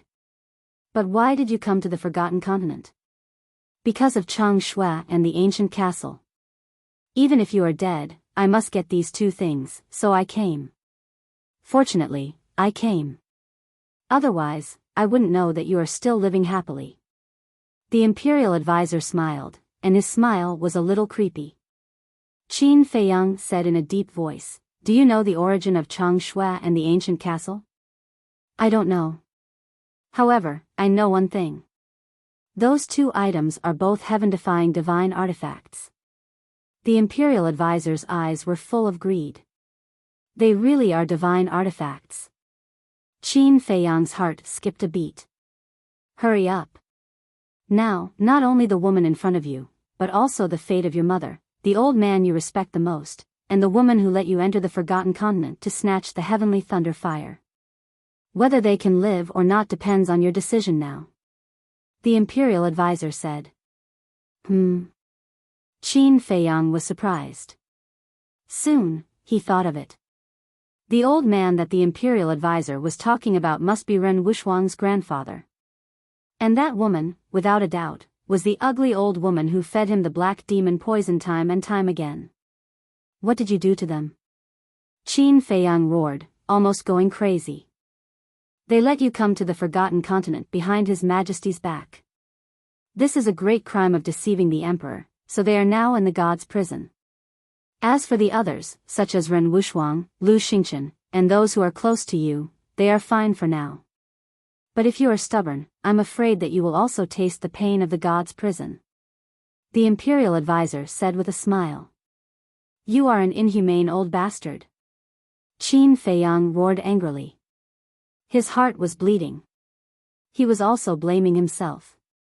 He did not expect that he would implicate so many people. Haha. Inhumane? Then tell me, what is the use of being humane? In this world, only with a strong fist can you control the fate of others, do you understand? In general, you are still not mature enough, too naive. The imperial advisor mocked. Do you remember that I only gave you a year's time? However, before the imperial advisor finished speaking, a cold voice suddenly came from the distant sky. This was a woman's voice, with a great majesty. Boom! Following closely. A magnificent aura swept across the sky and approached from the distance. Damn it! The imperial advisor's face changed. Qin Feiyang was also very surprised. That pressure was even stronger than the imperial advisor's. Whoosh! The next moment, the imperial advisor took a step forward, raised his big old hand, like an eagle's claw, and grabbed at Qin Feiyang. How amazing was the imperial advisor's speed! Even if Qin Feiyang was prepared, he could not hide in the castle in time. Boom! In the nick of time. That pressure roared and slammed into the imperial advisor's body. Puff! The imperial advisor spurted out a mouthful of blood on the spot, and his whole body was directly blasted out. However, that oppressive might actually did not harm Qin Feiyang and Li Yan. Qin Feiyang hurriedly ran to Li Yan and sent her to the castle. Then he turned around and saw a white flowing light, breaking through the sky like lightning. That was a snow python, which was dozens of meters long. Its whole body was snow white, as if it was carved out of a peerless jade. Swish! The snow python stopped above Qin Feiyang, looking at Qin Feiyang with its jade-like eyes. Senior, thank you for helping me. Qin Feiyang bowed. He could not be more familiar with this snow python. It was the snow python that guarded the altar in the glacier forest. The snow python looked at the imperial advisor and said coldly, I am not helping you, his time is up. Time? Qin Feiyang was stunned. What did it mean? I will give the people of the great Qin Empire a time limit to enter the Forgotten Continent. The last time the commander of the invincible Black Army came, I only gave him a month. As for the imperial tutor, I gave him a year's time. When the time is up, he must return to the great Qin Empire. And now, it has been more than a year. Chapter 892. There is such a thing? Qin Feiyang was a little confused. At the same time, the imperial preceptor was also stable in the void, pointing to Qin Feiyang and roaring, I don't accept it. Why is there no time limit for him to enter the Forgotten Continent? This was also where Qin Feiyang was puzzled to know. Plus this time, it was already his second time entering the Forgotten Continent. And the snow python must have noticed him, but why didn't it say anything? He's different. The snow python said. What's the difference? The imperial preceptor said angrily. The snow python said, he opened the purple gold dragon soul. Just because of this? The imperial preceptor was a little flustered. The snow python said impatiently, don't talk nonsense, leave with me immediately. What if I say no? The imperial preceptor stared at it gloomily. You don't have the qualification to say no. The snow python was domineering, its pressure was like a waterfall, and it rushed to the imperial preceptor. Let me go. The imperial preceptor struggled at once, but he couldn't break free from the snow python's pressure, and was taken away by the snow python. What's the situation? Qin Feiyang scratched his head, looking at the snow python and the imperial preceptor who were quickly disappearing. He couldn't recover for a long time. Suck. But when he came back to his senses, he couldn't help but take a breath. The imperial preceptor was a fake god. there was no doubt about it, but in front of the snow python, he didn't have the slightest resistance. How strong is this snow python's power? Is it a god?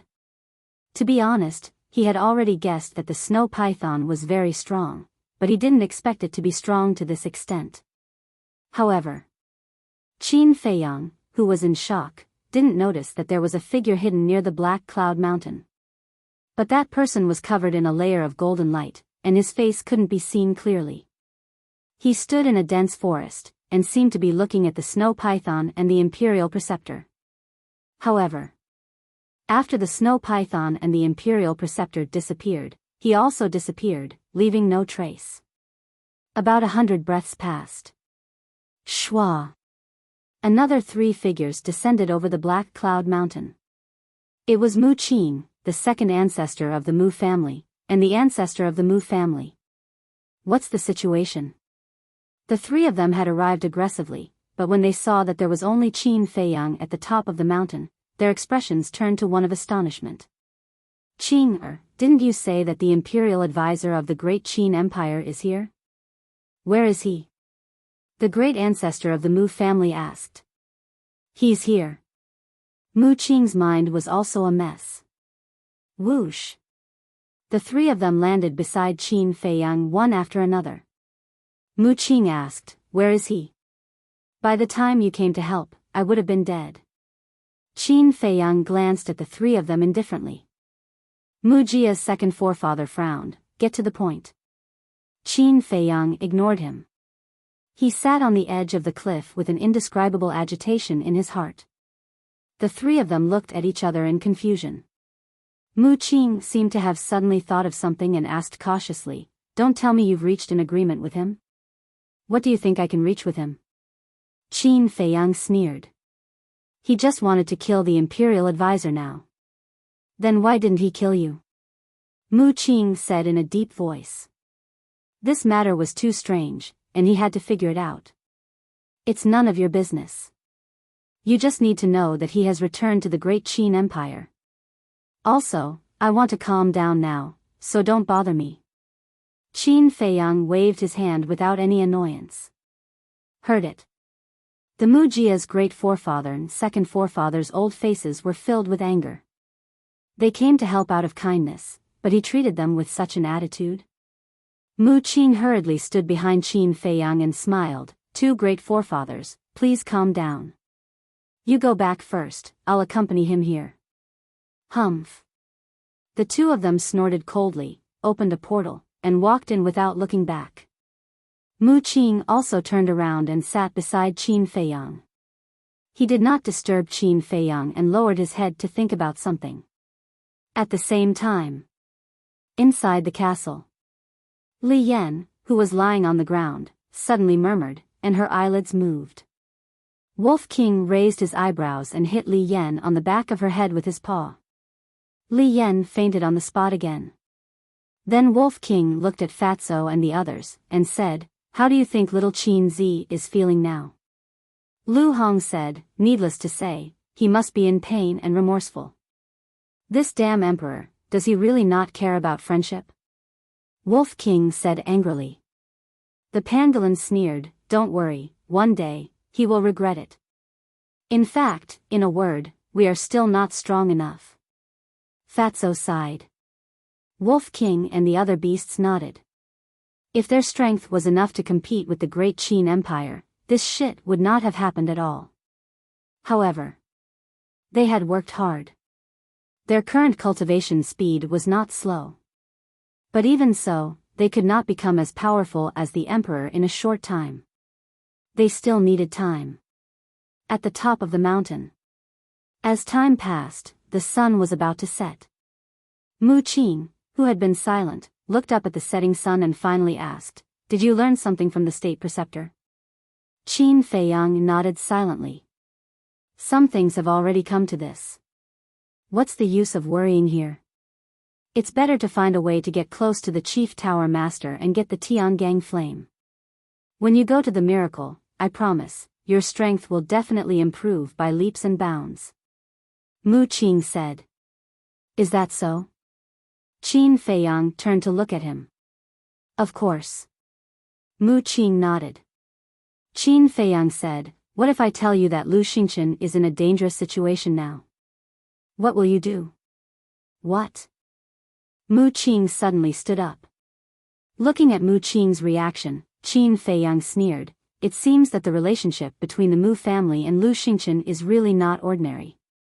But Mu Qing completely turned a blind eye to this and said in a deep voice, that's impossible. Lu Xingchen has a space divine item. The state preceptor can't catch him at all. It seemed that in his eyes, nothing else was important. He only cared about Lu Xingchen's safety. Qin Feiyang's heart skipped a beat.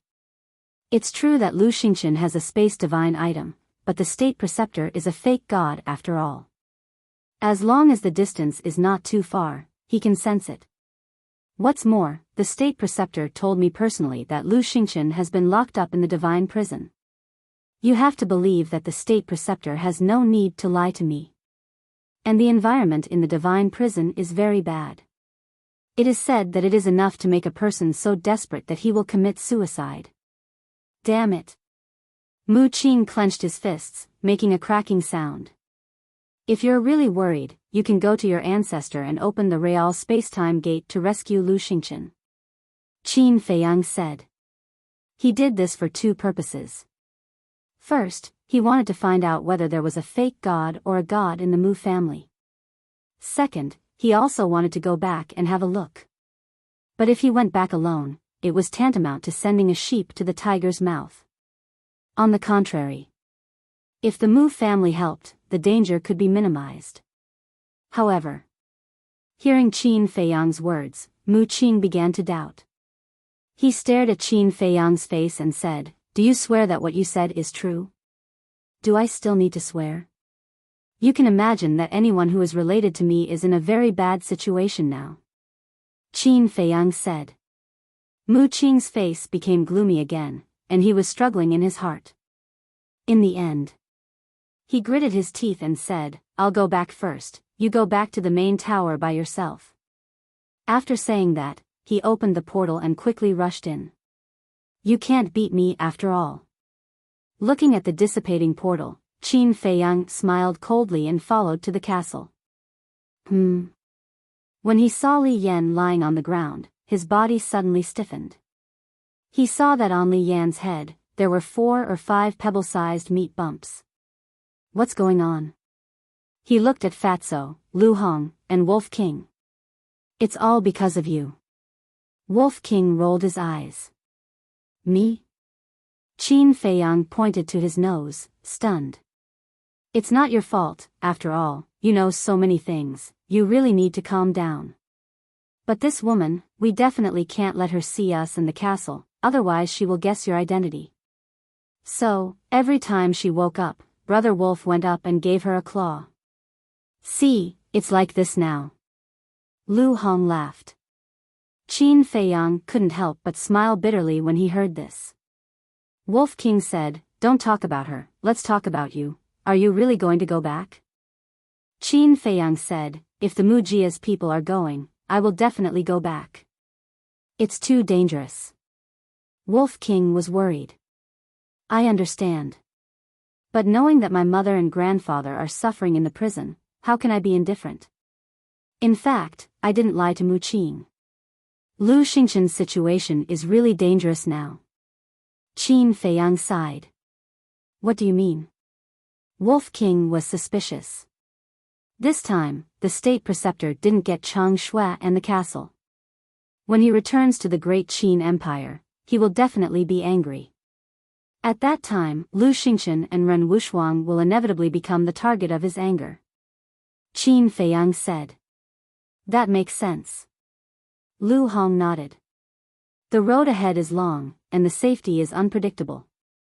Let's take it one step at a time. I will send Li Yan back first. Qin Feiyang sighed deeply, consumed an illusory form pill, and changed his appearance into the appearance of Ancestor Mu. Then, he carried Li Yan and left the ancient castle, opened a teleportation door, and walked in. It's dark, why haven't they come back yet? Li He was like an ant on a hot pan, walking back and forth in the lounge, anxious and restless. Can you stop pacing? My head is almost dizzy because of you. Yen Wei sat at the coffee table, also quite annoyed. It's been a whole day, Qin Feiyang still hasn't come back, what the hell is going on? Whoosh. Suddenly, Qin Feiyang came to the lounge with Li Yan in his arms. Li He and Yen Wei looked up, and their faces were suddenly filled with ecstasy. Li He hurriedly ran over, took Li Yan from Qin Feiyang's hands, and checked Li Yan's injuries. Yen Wei also walked to Qin Feiyang's side, looked at the dried blood on Qin Feiyang's body, and asked, "Did anything happen?" "No." Qin Feiyang smiled. Yen Wei finally let out a sigh of relief. "Kid, what's going on?" Suddenly, Li He turned his head to look at Qin Feiyang, pointed to the bulge on Li Yan's head, and frowned. "I don't know, it's like this when I went. She should have been beaten by that old man." Qin Feiyang said without blushing and directly pushed the blame to the imperial preceptor. "Damn bastard, don't let me catch him." Chapter 893. Qin Feiyang glanced at Li Yan, then looked at Li He and said, "The person has been safely handed over to you, I should go back." "Wait." Li He hurriedly said, "Who is that person?" "Don't worry, he won't appear again." Qin Feiyang did not answer directly, nor did he continue to stay. He took Fatso out of the castle and opened the teleportation door to leave. Li He frowned, looked at Fatso and Yen Wei, and said, "Who are you guys? Why are you so mysterious all day?" "Of course we are good people." Fatso chuckled. Returning to the first pagoda, Qin Feiyang felt that something was wrong. In the past, the disciples of the first pagoda were basically in seclusion in the alchemy room, and it was difficult to see anyone. But now, everyone had basically come out and crowded in the corridor. At the same time, when these disciples saw Qin Feiyang, their eyes also changed, with envy, jealousy, and a trace of respect. What's the situation? Qin Feiyang was full of doubts. Soon, he came to the bottom of the patio, which was even more crowded. And everyone's eyes were fixed on the top floor. Qin Feiyang looked over and saw a familiar figure standing in front of the railing outside his alchemy room. Him. Qin Feiyang was quite surprised. This person was none other than young Master Hao. He finally understood why everyone ran out of the alchemy room. It turned out that young Master Hao had come to the first pagoda. "What are you still doing here? Young Master Hao has been waiting for you for half an hour." Suddenly, Mo Feng's voice sounded in Qin Feiyang's ears. "Waiting for me?" Qin Feiyang turned his head to look. He didn't know when Mo Feng came to his side. "You still don't know?" Mo Feng frowned. "I don't know," Qin Feiyang said. Mo Feng rolled his eyes and said speechlessly, "You're the first person who dares to make young Master Hao wait for so long. Quickly go up." Qin Feiyang's eyes flashed. He jumped to the top floor and landed in front of young Master Hao. He cupped his hands and smiled, "Greetings, young master." Young Master Hao sized him up and frowned. "I didn't expect it to be so difficult to meet you." There was a hint of dissatisfaction in his tone. "It's my fault. It's my fault." Qin Feiyang smiled embarrassedly and apologized repeatedly. Young Master Hao glanced at him helplessly and said, "Let's talk inside." "Yes." Qin Feiyang nodded, turned around and opened the stone door of the alchemy room, then stepped aside. Qin Feiyang followed young Master Hao in, and closed the stone door behind him. Young Master Hao looked around the alchemy room, then turned to Qin Feiyang and said with a smile, "Thank you so much for today." Qin Feiyang was startled, then said with a faint smile, "It's nothing. It's nothing." Young Master Hao sighed deeply and said, "It's nothing, but it has fulfilled my long-cherished wish. So I must thank you properly." Qin Feiyang said, "So you're saying that you've successfully seen her true appearance?" "Yes, I've seen her." She's very beautiful. Young Master Hao nodded with a face full of infatuation.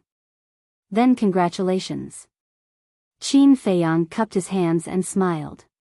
Young Master Hao collected himself and said, "Tell me, how do you want me to repay you?" Qin Feiyang hesitated for a while, then made up his mind and said, "I want to become the disciple of the Chief Tower Master." Young Master Hao raised his eyebrows and said in a low voice, "So you came to help me with a purpose?" Qin Feiyang didn't mind at all. He said with a faint smile, "There's no free lunch in this world.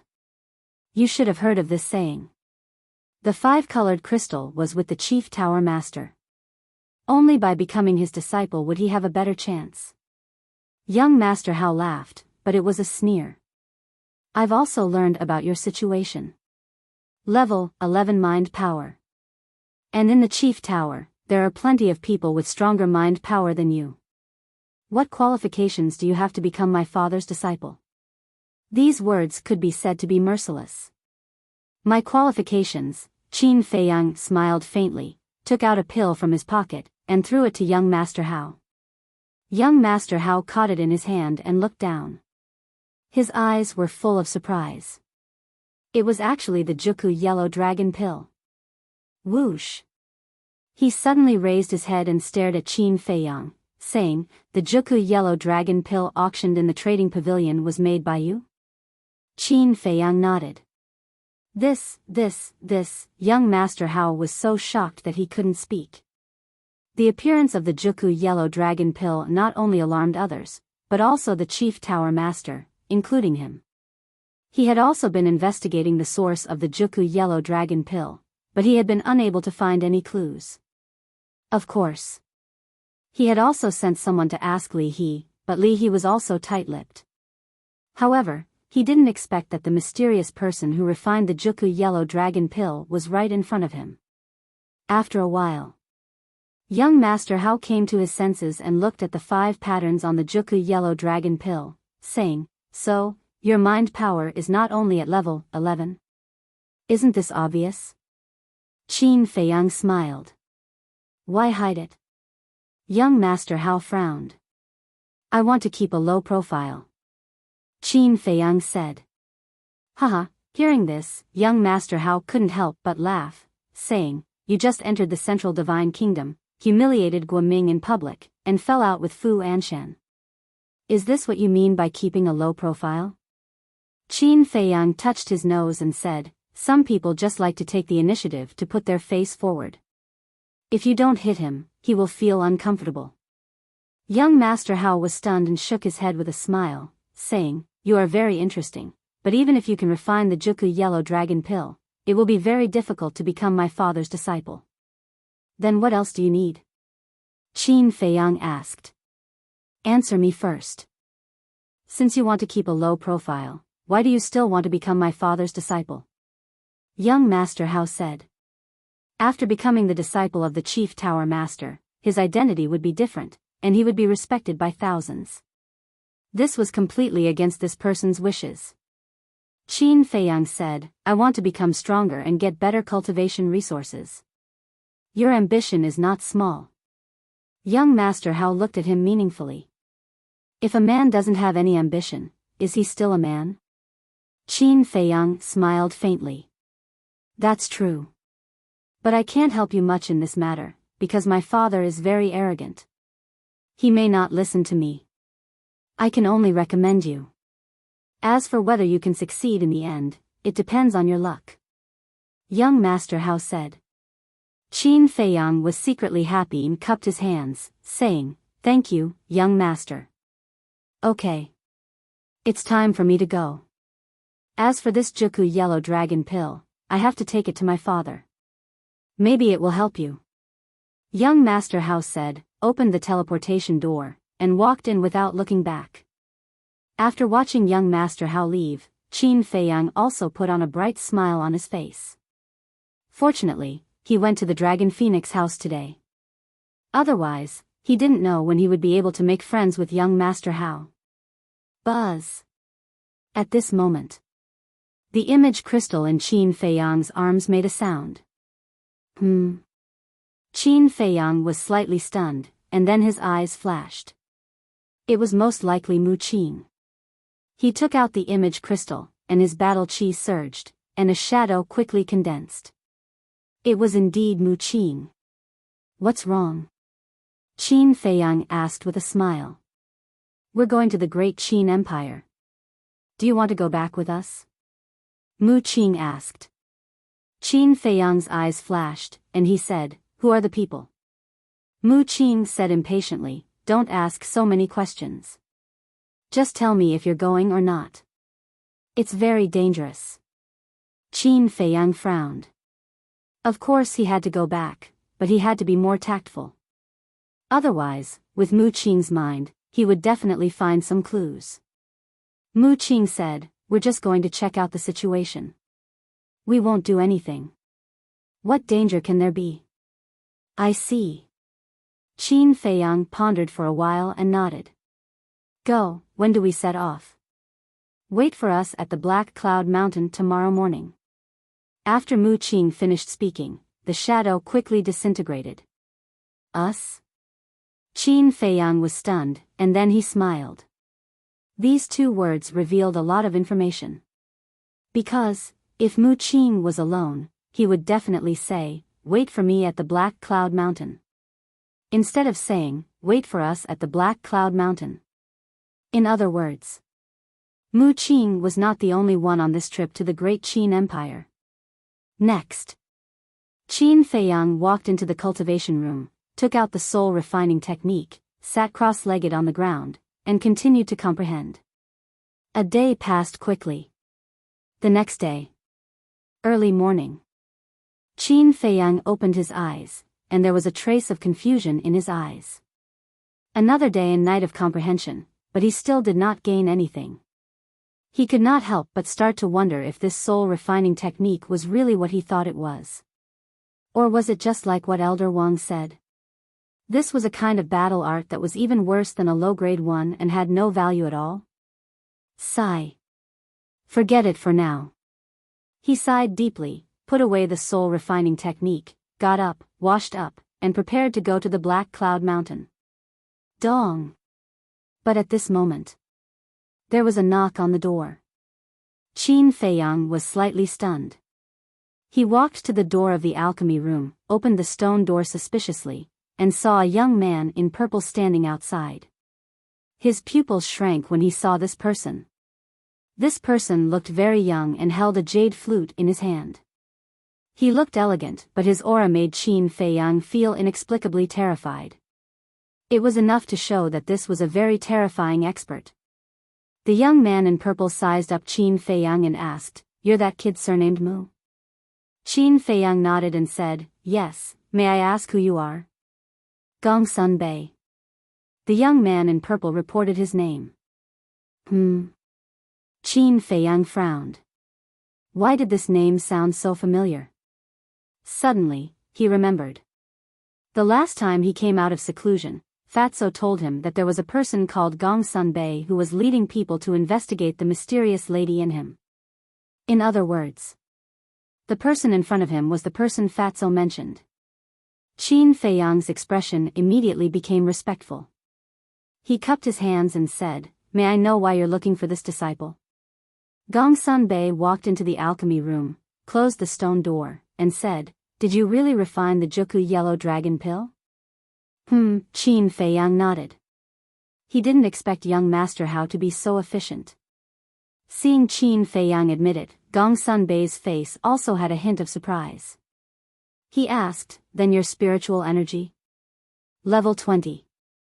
Qin Feiyang said truthfully. TSK TSK TSK.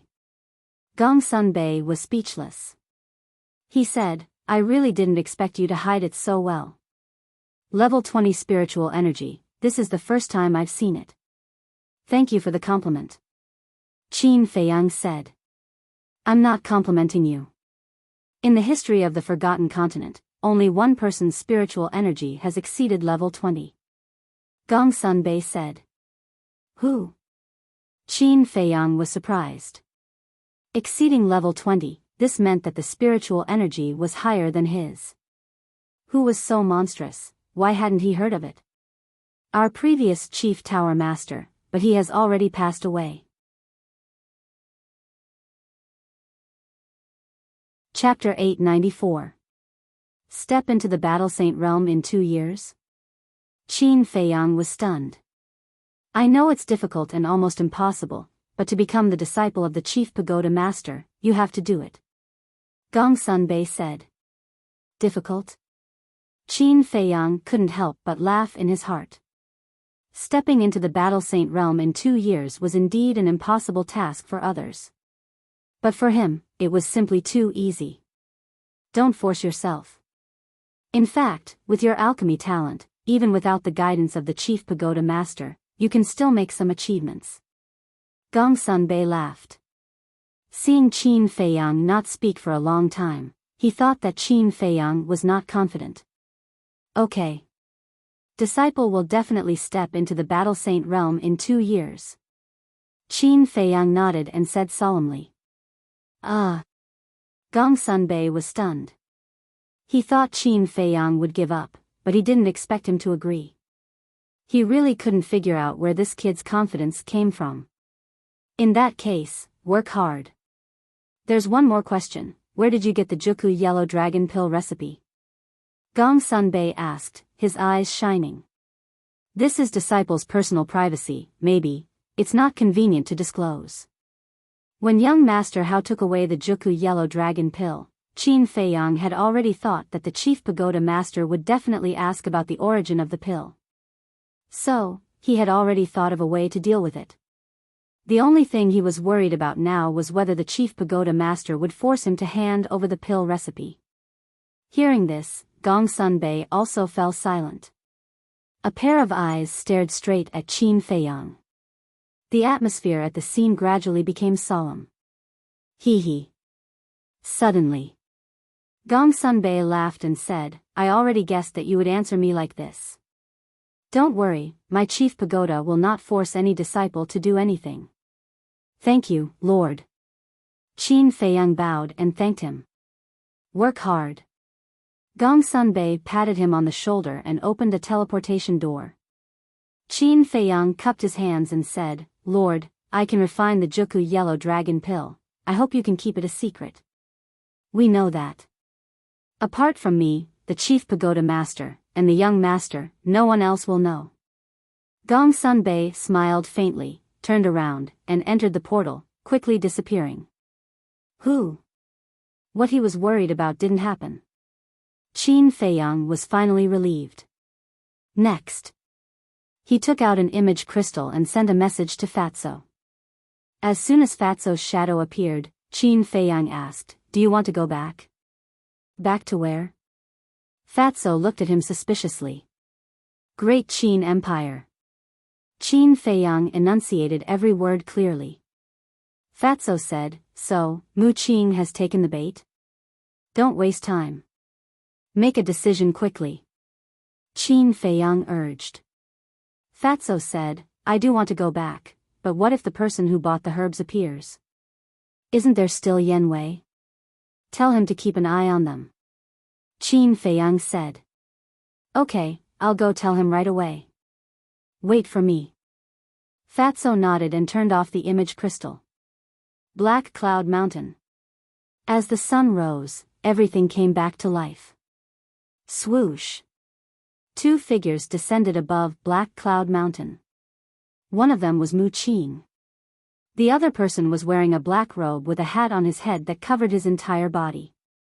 On his face, there was also a black mask that covered his entire face. Only a pair of eyes were exposed. It was very mysterious. Why isn't he here yet? Mu Qing looked around and didn't see Qin Feiyang's figure. She couldn't help but frown. Qing, I don't understand. Why did you specially bring Qin Feiyang along? The black-robed man asked. His voice was slightly hoarse. It was obvious that he was an old man. Mu Qing said, We brought him along just in case. The emperor of the great Qin Empire and the Grand Tutor want him. If Lu Xingchen is really trapped, we'll hand him over. That's a good idea. The black-robed old man nodded thoughtfully and said, However, He's still very useful to us. I know. However, compared to Qin Feiyang, Lu Xingchen is more important, Mu Qing said in a low voice. However, before she finished speaking, the black-robed old man's eyes flashed.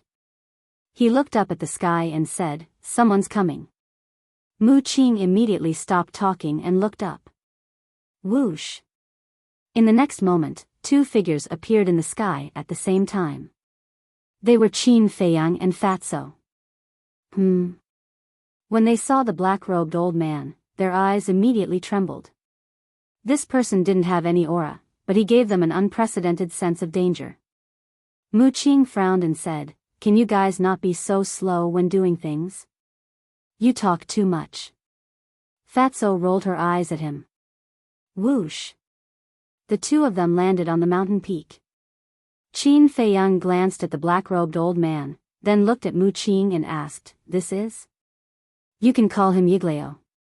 Don't ask too much." Mu Qing said. Yiglao. Qin Feiyang and Fatso cupped their hands at the black-robed old man. The black-robed old man also nodded at the two of them. Mu Qing looked around and said respectfully, "Yiglao, please open the space-time gate." Boom! As soon as she finished speaking, a terrifying aura rushed out of Yiglao's body. Immediately after, a divine light swept out from between Yiglao's eyebrows. It was a palm-sized stone door. It was bronze in color and emitted a dazzling light. "Retreat!" Mu Qing shouted and quickly retreated. Qin Feiyang and Fatso looked at the space-time gate in surprise and retreated into the distance. The black-robed old man asked, "Are we going directly to the imperial capital or somewhere else?" "Let's go to the imperial capital," Mu Qing said without hesitation. Fatso said, "No, let's go to Cloud State first."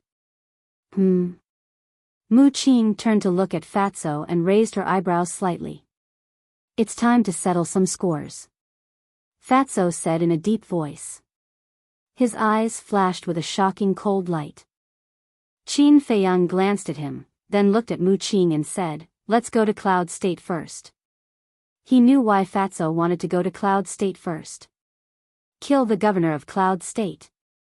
Perhaps this was the main reason why Fatso returned to the Great Qin Empire.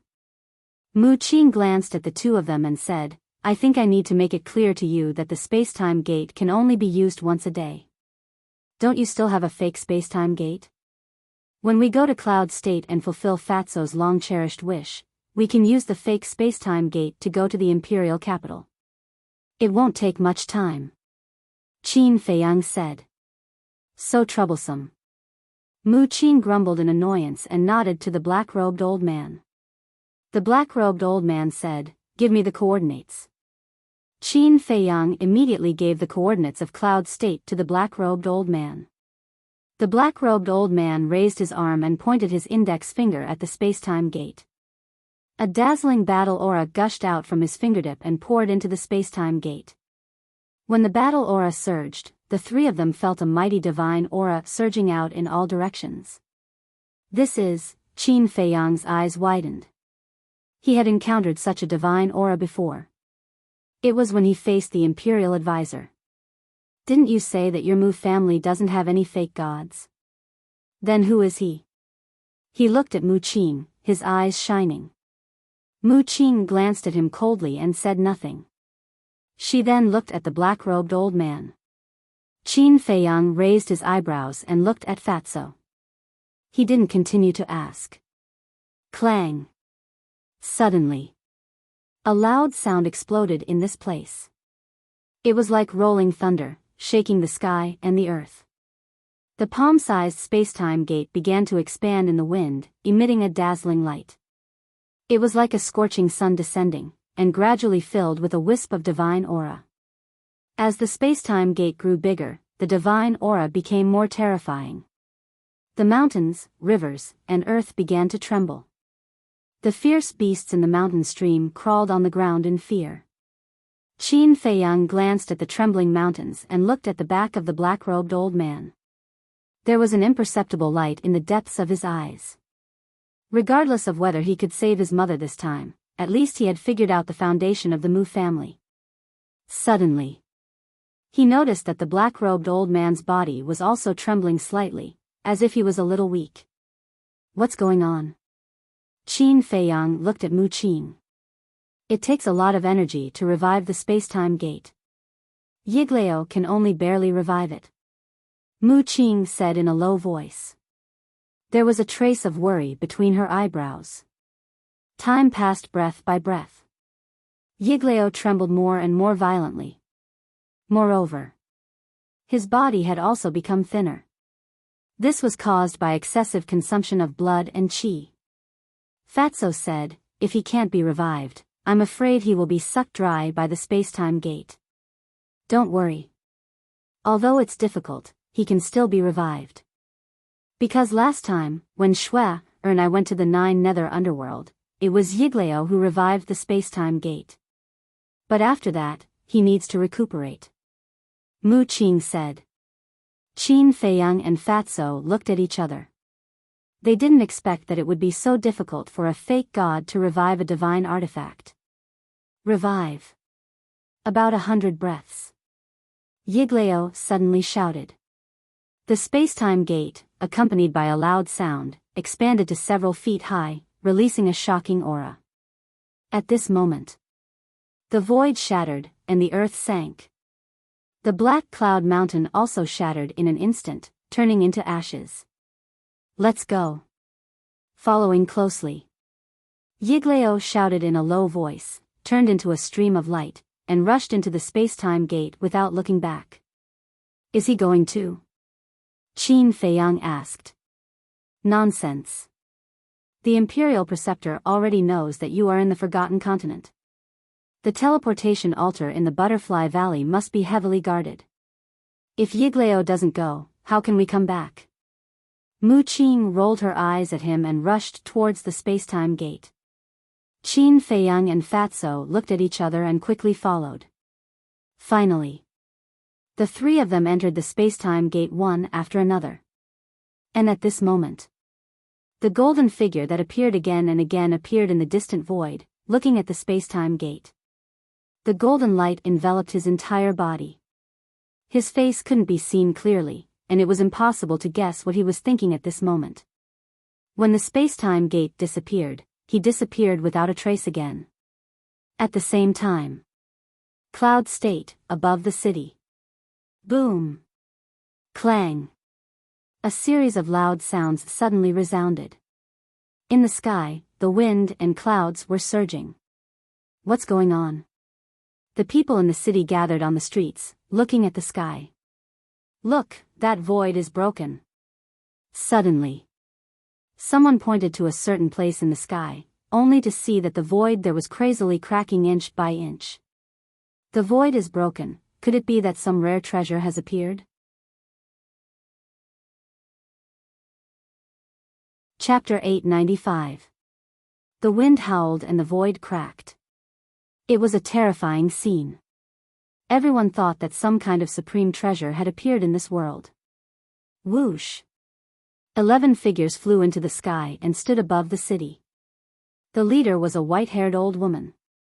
She was as thin as a match and her eyes were sunken. There was a hint of viciousness between her eyebrows. She was the Yun State Mansion Master. The 10 people behind her were men and women. All of them looked middle-aged and their auras were very powerful. There was no doubt. They were the 10 commanders of Yun State. The 11 of them stood in the sky and looked at the broken void. Their eyes were filled with shock. Clang! Suddenly, accompanied by an earth-shattering boom, a bronze stone door appeared in the shattered space. The stone door shone brightly and illuminated the sky. What a powerful aura! That must be a treasure. Everyone stared at the stone door and their eyes were filled with greed. The Yun State Mansion Master and the 10 commanders looked at each other with greed in their eyes. However, just as they were about to rush in, 4 figures appeared in the stone door. There are more people? Everyone was once again bewildered, their gazes firmly fixed on the 4 figures. The 4 figures walked out step by step and their faces became clearer. Finally, the four of them walked out of the stone door and stood in the sky. The leader was an old man in a black robe and a black mask on his face. He looked mysterious. The other three were young and they also had an extraordinary aura. Who are they? What a terrifying aura. Everyone's pupils shrank when they looked at the four of them.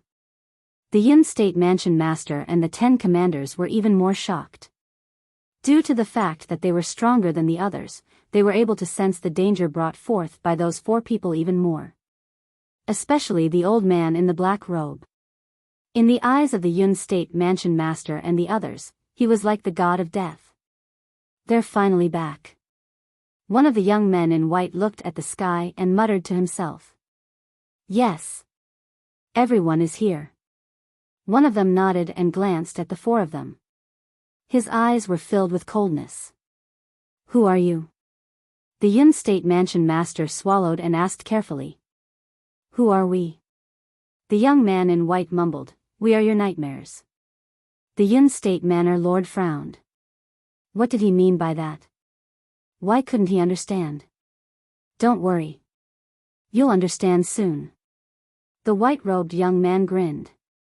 He took out a facial restoration pill and threw it into his mouth. The young man next to him chuckled and swallowed a facial restoration pill. Immediately, their appearances quickly changed. A short while later, 2 familiar faces and 2 familiar figures appeared in the sight of the Yun State Mansion Master. Qin Feiyang. Situ Tianyu. It's you. The Cloud State Mansion Master's expression changed drastically. The 10 commanders also turned pale with fright. The city was in an uproar. They still remembered clearly that when Qin Feiyang and his group broke into the Cloud State, they destroyed the 3 super families of the state capital, the Xia family, the He family, and the Yuan family. That battle had even alarmed the prefecture lords of the various states. The past was still vivid in his mind. Everyone thought that these people would never come back. Who would have thought that a few years later, they would actually appear again? The most important thing was, now, all of the 9 states and 18 counties already knew that Qin Feiyang was the son of the emperor. Although he had been abolished as a prince, the blood of the emperor flowing in his body was indelible. Such a person was not someone they could afford to offend. Fatso sized up the Yun State Mansion Master and shook his head with a smile. I thought you were very strong, but I didn't expect you to only be an 8 Star Wars sect. An 8 Star Wars sect was already very strong back then, okay? Qin Feiyang rolled his eyes at him. Back then, not to mention the prefecture lords of the 9 states, even the commanders were like gods in their eyes. However, 30 years in the east, 30 years in the west. Now, it was these people's turn to look up to them. The Yun State Mansion Master's heart sank. She had long thought that this day would definitely come, but she didn't expect it to come so soon. What was even more unexpected was that Qin Feiyang and the others' cultivation base had advanced so quickly. Now, even she, as the prefecture lord, was powerless to fight against these people. We have already explained what happened back then and I have also publicly apologized. What else do you want? The Yun State Mansion Master said. Fat Lord didn't say anything. Yun State is Fat Lord's home. Can't Fat Lord come back?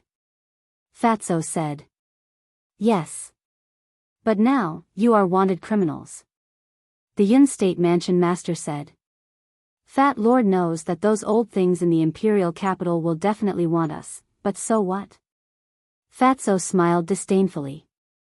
The Yun State Mansion Master's pupils contracted. Thinking back, this man was just the most mediocre descendant of the Situ family. Even the head of the Situ family, Fatso's biological father, didn't think highly of him. But now, he dared to challenge those big shots in the imperial capital. It was really hard to imagine that a person with mediocre aptitude could grow to this point. This was really like the old saying, don't bully a poor young man. Since you're back, we will naturally welcome you. Yun State will always be your home. At this moment, a burly man behind the Yun State Mansion Master said with a smile.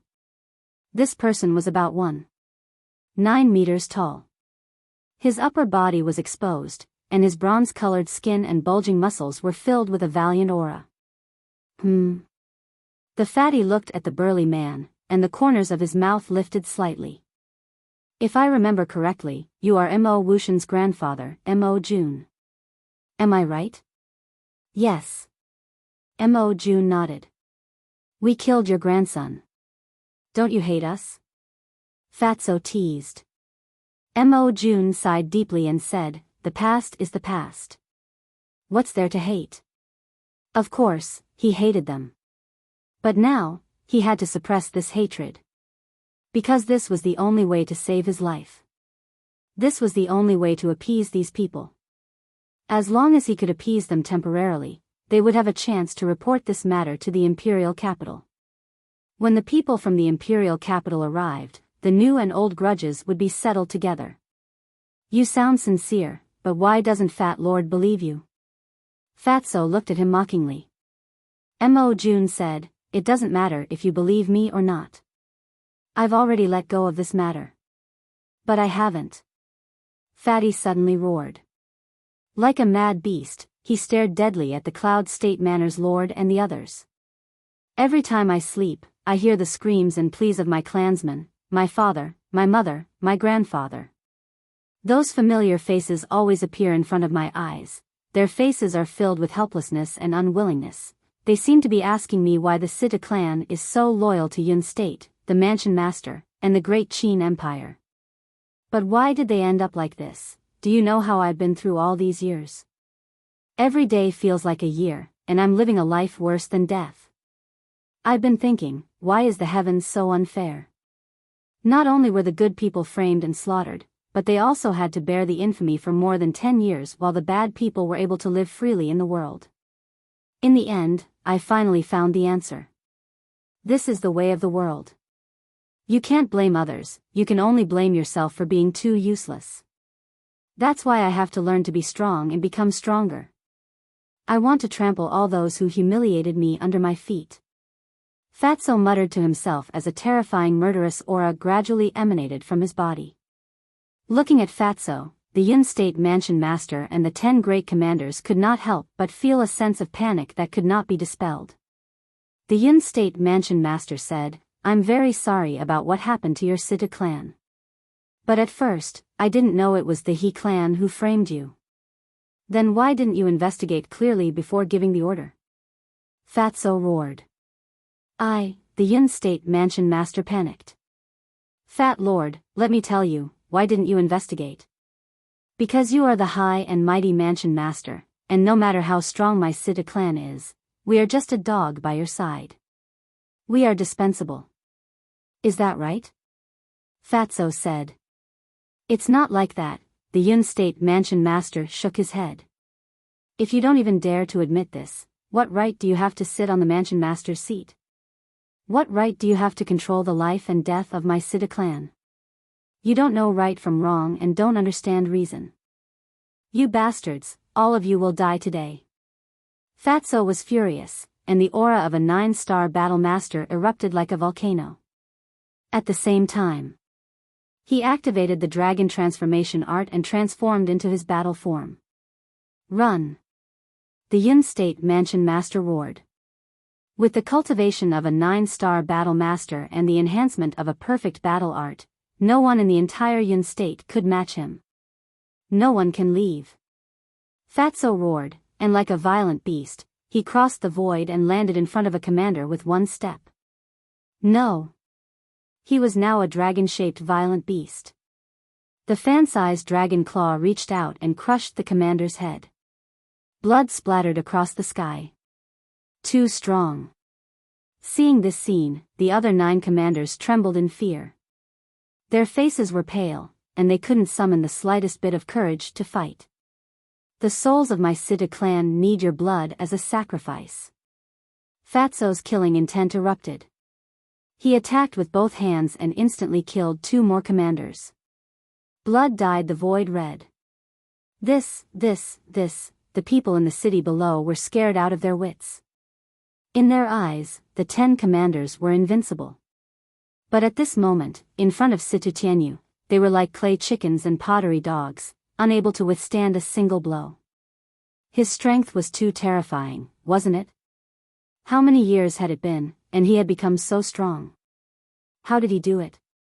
Ah! In the blink of an eye, another 6 commanders had lost their lives. Until now, only the Yun State Mansion Master and Mo Jun were still alive. The entire city was dead silent. The Yun State Mansion Master and Mo Jun were also drowned in deep fear. Revenge breeds revenge. When will it ever end? Let go, child. At this moment, a sigh was heard. An old man with mottled white hair flew over from afar and landed in front of Fatty.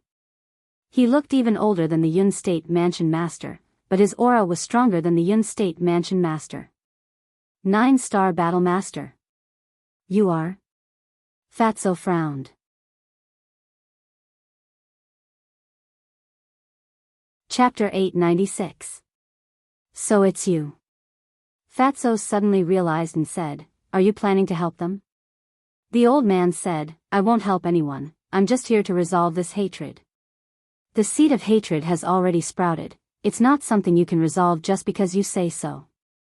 Fat Lord also wants to ask you, what were you doing when they massacred my Situ family? Since you're so kind, shouldn't you come out and stop them? Fatso said. This old man did stop them, but when this old man received the news and rushed over, it was already too late. The old man sighed. Ridiculous. Fatso was so angry that he laughed and landed in front of Mo Jun. Mo Jun's body and mind tightened. Just as he was about to escape, Fatso's arm shot out and grabbed his neck. Lord, save me. Mo Jun hurriedly called for help. No one can save you now. Fatso sneered and looked at the old man. Back then, you didn't help my Situ family. Now, I advise you, it's best not to interfere. After saying that, his 5 fingers began to close, and Mo Jun gradually entered a suffocating state. Lord, I don't want to die yet, save me. Mo Jun looked at the Yun State Mansion Master and screamed. However, the Yun State Mansion Master did not have any reaction. If there was a way, she would have done it long ago and would not have waited until now. Oh right, I still have a trump card in my hand.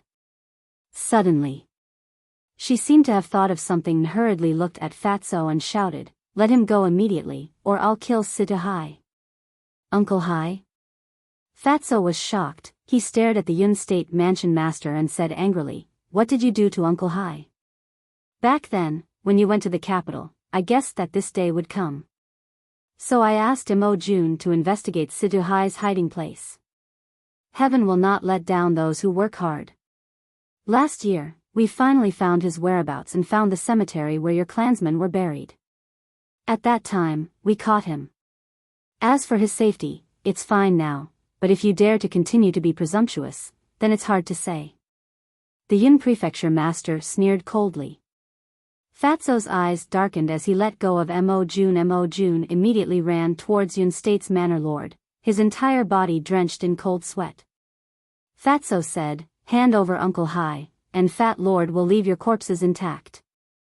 No, you have to promise me that you will never hurt us again and never step into the cloud state again. Then, I will return Situ Hai to you." The governor of Yun State said. Fatso's eyes flickered as he struggled. In the end, he nodded and said, "All right, I promise you. Let him go immediately. It's impossible to release him now. Because I can't believe your words. You guys leave first. Later, I will open the portal and send Situ Hai to the capital of the spiritual state. You guys can go there and find him." The governor of Yun State said. She was also stalling for time. As long as she could trick Qin Feiyang and the others into going to the spiritual state, she would have time to report this to the imperial capital. "Huh, old witch, do you think Fat Lord is an idiot? Are you that gullible?" Fatso laughed. Then, he looked at Qin Feiyang and nodded to Qin Feiyang. Qin Feiyang smiled. With a thought, the double-winged snow eagle appeared. Qin Feiyang said, imprison everyone in the capital. Understood. The double-winged snow eagle chuckled. The terrifying saint aura was like a raging wave, instantly enveloping the entire capital. Everyone was imprisoned at this moment. The pupils of the former governor of Yun State contracted. It was actually a saint beast. They even had a saint beast by their side. What had these people experienced all these years? At the same time, the governor of Yun State and Mo Jun's faces were also full of disbelief. The fear in their hearts was even greater than before. Do you think you can threaten us by taking Uncle Hai away? With a contemptuous smile, Fatso walked step by step to the governor of Yun State. What do you want to do? The governor of Yun State was completely scared. He wanted to run, but he was imprisoned by the majesty and couldn't run. Fatso said, I'll give you one last chance. Tell me where Uncle Hai is. The governor of Yun State was so scared that he couldn't even speak. You're not going to say it? Then go to hell. A cold light flashed in Fatso's eyes. He suddenly raised his dragon claw and directly punched the head of the governor of Yun State.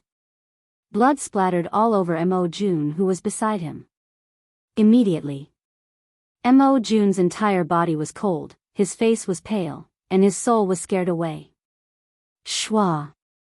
Fatso turned to look at Mo Jun and chuckled, are you going to say it or not?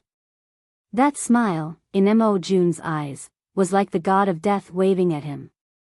I'll say it, facing Fatso's bloody methods, his inner defense finally collapsed. Where is he? Fatso asked. He's in the governor's backyard. We didn't hurt a single hair on him. Instead, we treated him like a guest and treated him well. Can you do me a favor and let me go? I swear, I will be honest in the future and never go against you again. Mo Jun begged. Don't make it sound so dignified. If it wasn't because Uncle Hai can threaten me, would you treat him well? However, Fat Lord is a man of his word. He will leave you with an intact corpse. Fatso sneered. He raised his hand and a black dragon battle chi appeared. Like a sharp blade, it slashed across Mo Jun's neck. Mo Jun immediately screamed. Blood spurted out from the wound on his neck. Soon, he breathed his last and died.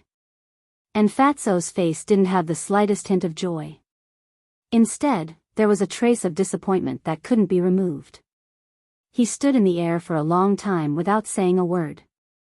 Qin Feiyang walked forward and asked, the murderer and accomplice are both dead, why are you still so depressed? Yeah, they're all dead. I should be happy, but I just can't feel happy.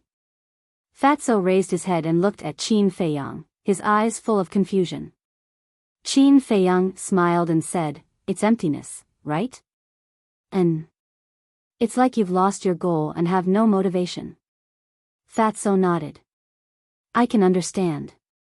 All these years, the only thing that can keep you moving forward is the hatred in your heart. And now that you've taken your revenge, you feel like you're missing something in your heart? Qin Feiyang said. Yes, it's the feeling. Fatso said. Qin Feiyang immediately slapped Fatso's head and said angrily, are we still brothers? You've taken your revenge, but what about me? Fatso was slightly stunned. That's right. His revenge had been taken, but his boss's revenge hadn't been taken yet. His boss's matter was equivalent to his matter. That's right. He had to pull himself together and continue to fight. However, his head still hurt a little. What does your revenge have to do with Fat Lord? Don't mess with me. He glared at Qin Feiyang and snorted. Then, he turned and flew toward the central city with a smile on his face. Qin Feiyang shook his head and laughed. He glanced at the previous mansion master and said lightly, you don't have to report this to the imperial capital, because we'll be there soon. With that, Qin Feiyang nodded to the double-winged snow eagle. The double-winged snow eagle understood and immediately withdrew its holy aura. I'm old and can't care so much. It's the world of you young people now. The old man glanced at Qin Feiyang and the other two, then turned and left with a sigh. Mu Qin, who hadn't spoken since the beginning, frowned and said, "Now that you're done, can we go to the imperial capital?" Qin Feiyang pondered and said, "I have to go to the spiritual state again. Wait for me here." The spiritual state? Are you crazy? There must be people from the imperial capital in the spiritual state now. Mu Qin said angrily. I know, but I have to go and find out the situation. After Qin Feiyang finished speaking, he opened a teleportation gate and walked in with large strides. This bastard really does things his own way. Mu Qin was quite angry. Don't worry, we have to wait until tomorrow to open the portal and return to the Forgotten Continent. The black-robed old man said telepathically. The portal behind him had already been retracted into his body when Fatso went on a killing spree. Mu Qin raised her eyebrows and turned to look at the black-robed old man. She asked in a low voice, "Ancestor, are you okay?" "I'm fine, just overused my divine power. I just need to rest for a while," the black-robed old man said. Mu Qin said worriedly, "Can you take it when we open the portal tomorrow?" The black-robed old man thought for a moment and said, "By tomorrow, my divine power should have recovered a lot. It shouldn't be too big of a problem." "That won't do. Let's stay a few more days. We'll go back when your divine power has completely recovered," Mu Qin said. "Okay, you arrange it." The black-robed old man smiled. From this conversation, it could be seen that this person trusted and doted on Mu Qin a lot. Spiritual State Capital. East City Treasure Pavilion. In a lounge, a dignified woman in white was sitting at a desk with her head lowered and writing something. Swoosh. Suddenly, a young man in white descended into the lounge. The woman in white frowned and looked up at the young man. At that moment, she froze there, her expression was full of disbelief. "Aunt Shui, it hasn't been long since we last met. Don't tell me you can't recognize me?" Qin Feiyang grinned. "That's right. This woman in white was Luo Qingzhu's mother, Luo Qinxue. Is it really you?" Luo Qinshue's body trembled. She put down the pen in her hand, looked at Qin Feiyang, and slowly stood up. "It's the real deal," Qin Feiyang said with a smile. Luo Qinxue immediately walked in front of Qin Feiyang. Looking at the familiar but weather-beaten face in front of her, tears couldn't help but fall from her eyes. That was the love and care of a mother for her son. But suddenly, Luo Qinxue seemed to have thought of something and bowed. "Greetings, Your Highness." "Aunt Shui, what are you doing?" "I already said that in front of you, I am your son." Qin Feiyang quickly bent down and helped Luo Qinxue up. Okay. No matter what, as long as you come back safely." Luo Qinxue was very happy and excited. She took Qin Feiyang's hand and walked to the side of the coffee table to sit down. "Feiyang," Luo Qinxue was about to ask something when Qin Feiyang shook his head and said, "Aunt Shui, I can't stay too long this time. I can only tell you about my experience in the past few years slowly in the future." Luo Qinxue was stunned, nodded and asked, "Okay, then why did you come back this time?" Chapter 897. It's true. Luo Qinxue nodded. Damn it.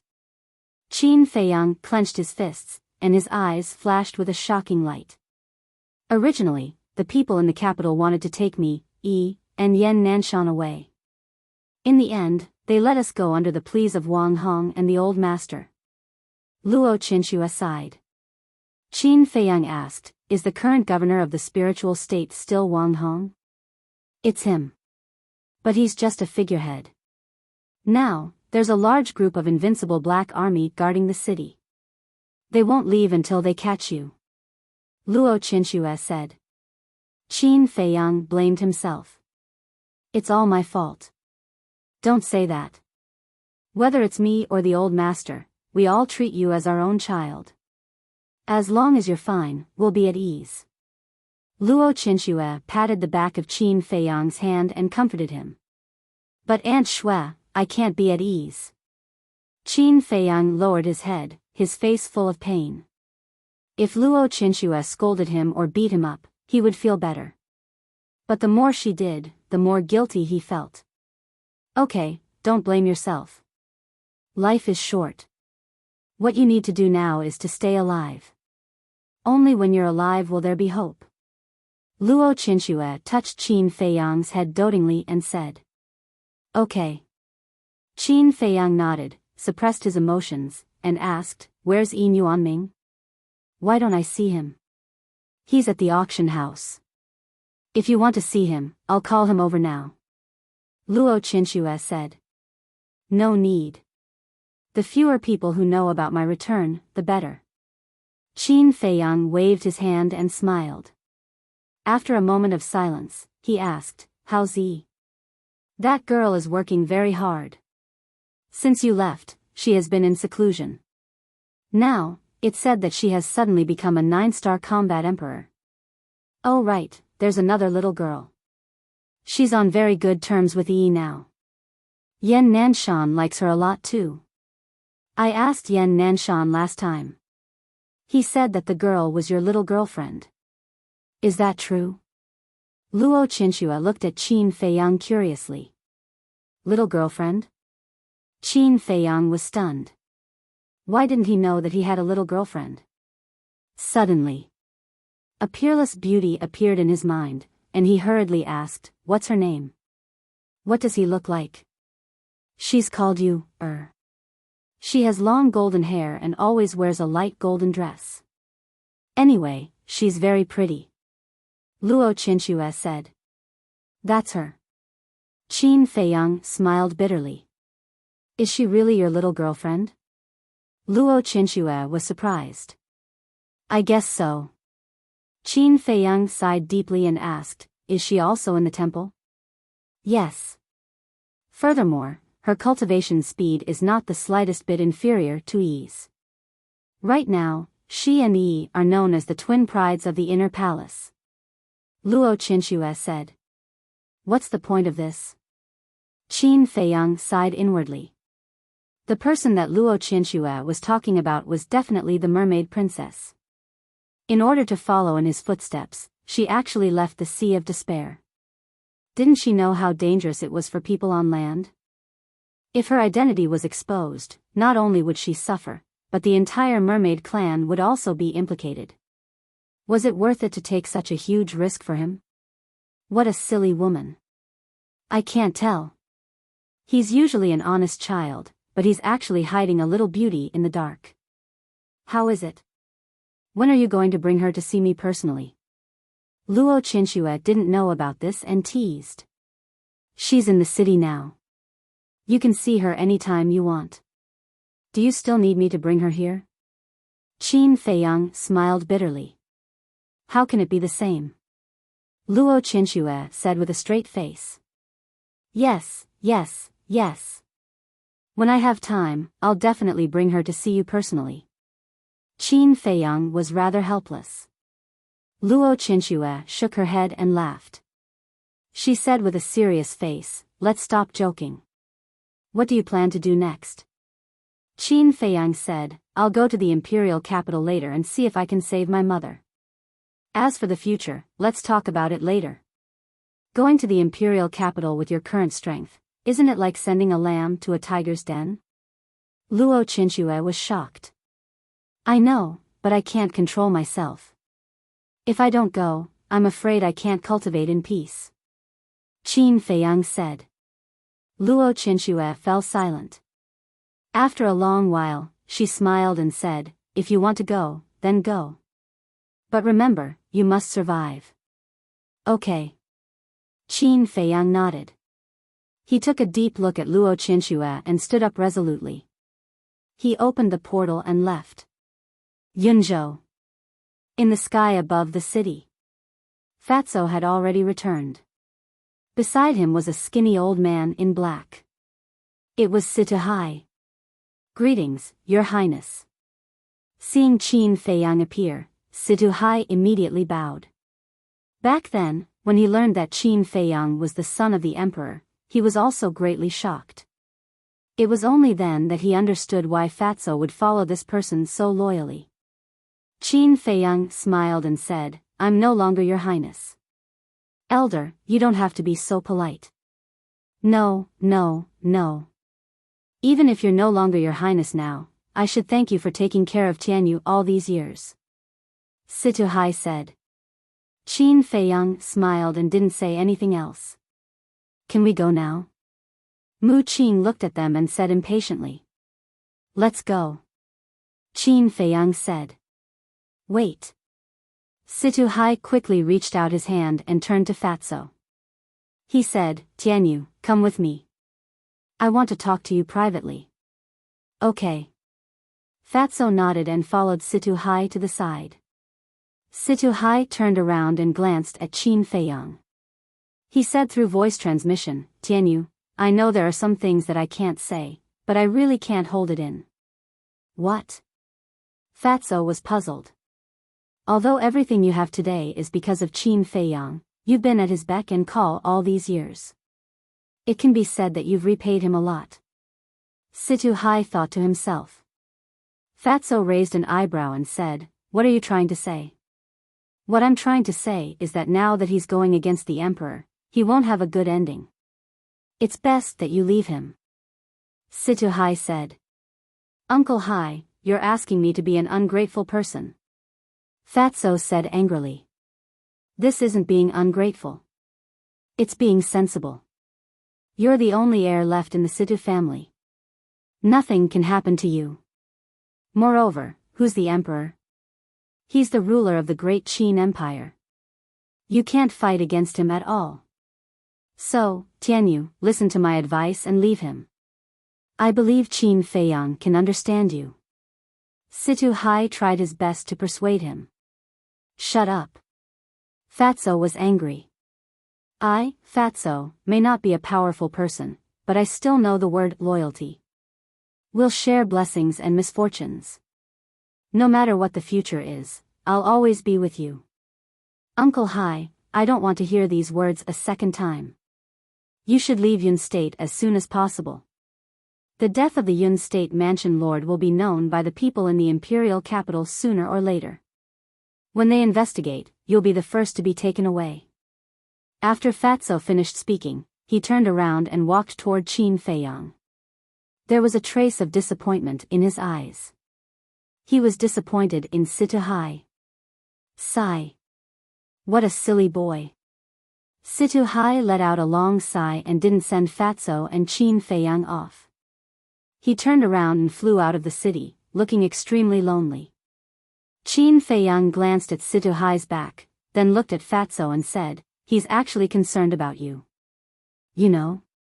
Fatso frowned. It's not hard to guess. Qin Feiyang smiled faintly. Of course, I know he's doing it for my own good, but I can't agree with his behavior. Humans should go out and do something big. What's the point of being a coward? Fatso said disdainfully. Qin Feiyang shook his head and laughed. Although Fatso was a bit unreliable, no one could deny that he was indeed a loyal person. Clang. At this moment, with a loud sound, a space-time door appeared in front of Mu Qing. Of course, it was just a replica. However, even if it was a replica, it could be directly teleported to the imperial capital. Where should we stay? Mu Qing looked at Qin Feiyang and asked through voice transmission. Qin Feiyang said, We definitely can't stay in the imperial capital. Let's go to the Black Dragon Swamp. We escaped from there. Okay, let's go to the Black Dragon Swamp. Hearing this name, Mu Qing's eyes were filled with strong murderous intent. Because Mu Shui was killed by Zhuge Mingyang in the Black Dragon Swamp. Although the replica space-time door was not a divine artifact, it was still a divine artifact. With the ability of Qin Feiyang and the others, they couldn't revive it. Therefore, Yiglao had to revive it. And with Yiglao's cultivation, it was too easy to revive a divine artifact. Clang. Old E raised his arm and used only a strand of divine power, which was as thin as a strand of hair, to instantly revive the door of time and space. The four of them stepped in one after another. Black Dragon Swamp. After a few years, this place had already changed beyond recognition. However, Mu Qing seemed to be able to sense the aura left behind by Mu Shui before she died. Standing high in the sky, looking down at the ground, grief came from his heart.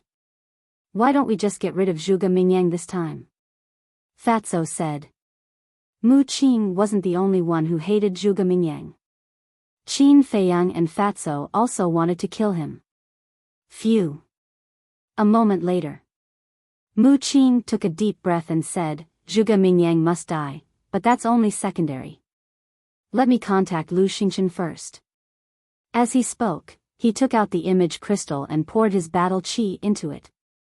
The image crystal immediately emitted a hazy light. Qin Feiyang and Fatso looked at each other and looked at the image crystal in Mu Qing's hand. However, after waiting for a long time, Lu Xingchen actually didn't respond. Fatso said in surprise, could it be that he was really caught? It's possible. Qin Feiyang secretly said. But that's not right. The imperial tutor was just taken away by the snow python yesterday. Logically speaking, he should still be in Forgotten Continent. Fatso said in bewilderment. What logic? Doesn't the snow python know how to use the teleportation gate? Moreover, it can even easily suppress a false god, let alone the distance between the central divine kingdom and the glacier forest. I reckon that the imperial tutor had already been driven out by it yesterday. Qin Feiyang rolled his eyes at him. If the imperial tutor really came back, then according to his personality, there was a high chance that he would make a move on Lu Xingchen and the others. Although Lu Xingchen had a spatial divine object that could move, if the imperial tutor personally appeared and caught him off guard, then it would be almost impossible for Lu Xingchen to escape. Because the imperial tutor could use his divine sense to capture the location of the spatial divine object. Chapter 898. While Qin Feiyang and Fatso were secretly talking, Mu Qing and Yiglao were also secretly communicating. Mu Qing said in a deep voice, it seems that as Qin Feiyang said, Lu Xingchen has met with an accident. He can't have an accident. But now, I have to find a place to recover my divine power, so I'll leave it to you to gather information. Yiglao said. Okay. Mu Qing responded, put away the image crystal, looked at Qin Feiyang and said, let's go into the city to find out the situation first. Okay. Qin Feiyang nodded, and then sent Fatso to the castle. Seeing this, Mu Qing's eyes flashed, and said, why don't we let Yiglao go to the castle to recover his divine power?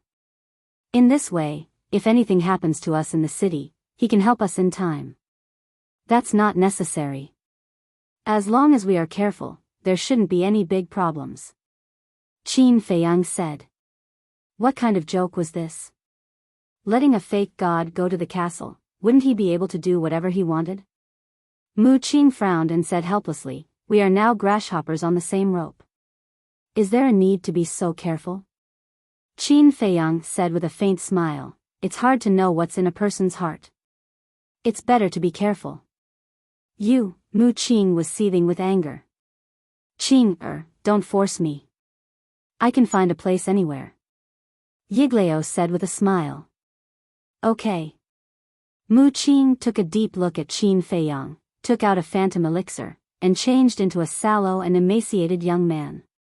Qin Feiyang also took the phantom elixir and turned into a thin and sickly young man. Where are we going? Mu Qing looked at Qin Feiyang and asked. Fragrant Moon Tower. Qin Feiyang's eyes flashed as he opened the portal. The two of them walked in one after another. The Fragrant Moon Inn was located in the first district. Qin Feiyang was not unfamiliar with this place at all because Qin Yu and Qin Shi had stayed in the Fragrant Moon brothel before. Even after so many years, the Fragrant Moon brothel was still bustling with activity. On the street in front of the door, there was an endless stream of people and carriages. One by one, young men and women in luxurious clothing walked in and out. Many of them had a small sword symbol embroidered on their clothes. These were the disciples of the Temple of Gods. Swish! Qin Feiyang and Mu Qing appeared in the crowd. There were all kinds of people on the street, so even if there were 2 more people, no one would care. The 2 of them scanned their surroundings and entered the fragrant moon brothel. "Are the 2 of you having a meal?" A waiter came up to greet them. He looked at Qin Feiyang and Li Wuyo with a lukewarm attitude. Their current appearances were too ordinary. It was hard to believe that they could spend money in a high-end restaurant like the fragrant moon brothel. "Let's eat." Qin Feiyang smiled faintly. "Come with me." The waiter glanced at the 2 of them and then led them to a corner of the lobby. Although the 2 of them looked poor, one couldn't judge a book by its cover after all. Besides, although the fragrant moon brothel was not a super force, it had a certain reputation in the capital. No one dared to dine and dash here. At the same time, Qin Feiyang was also scanning the people in the lobby. Although it was still morning, there were many people drinking and chatting here. However, the topics they discussed were basically trivial matters that didn't have much value. As they walked, Qin Feiyang suddenly noticed that there were 2 young men sitting opposite each other at a table. Both of them had outstanding appearances and extraordinary temperaments. One of them was quite tall, about 1.9 meters. The other was slightly shorter, about 1.75 meters. There was a small sword symbol on their chests. It was obvious that they were both disciples of the Divine Hall. Beside the 2 of them, there was a table that was empty. No one was sitting at it. Qin Feiyang's eyes flashed. He pointed at the table and smiled. "Let's sit there." Mu Qing glanced at the table and then looked at the 2 disciples of the Divine Hall next to it.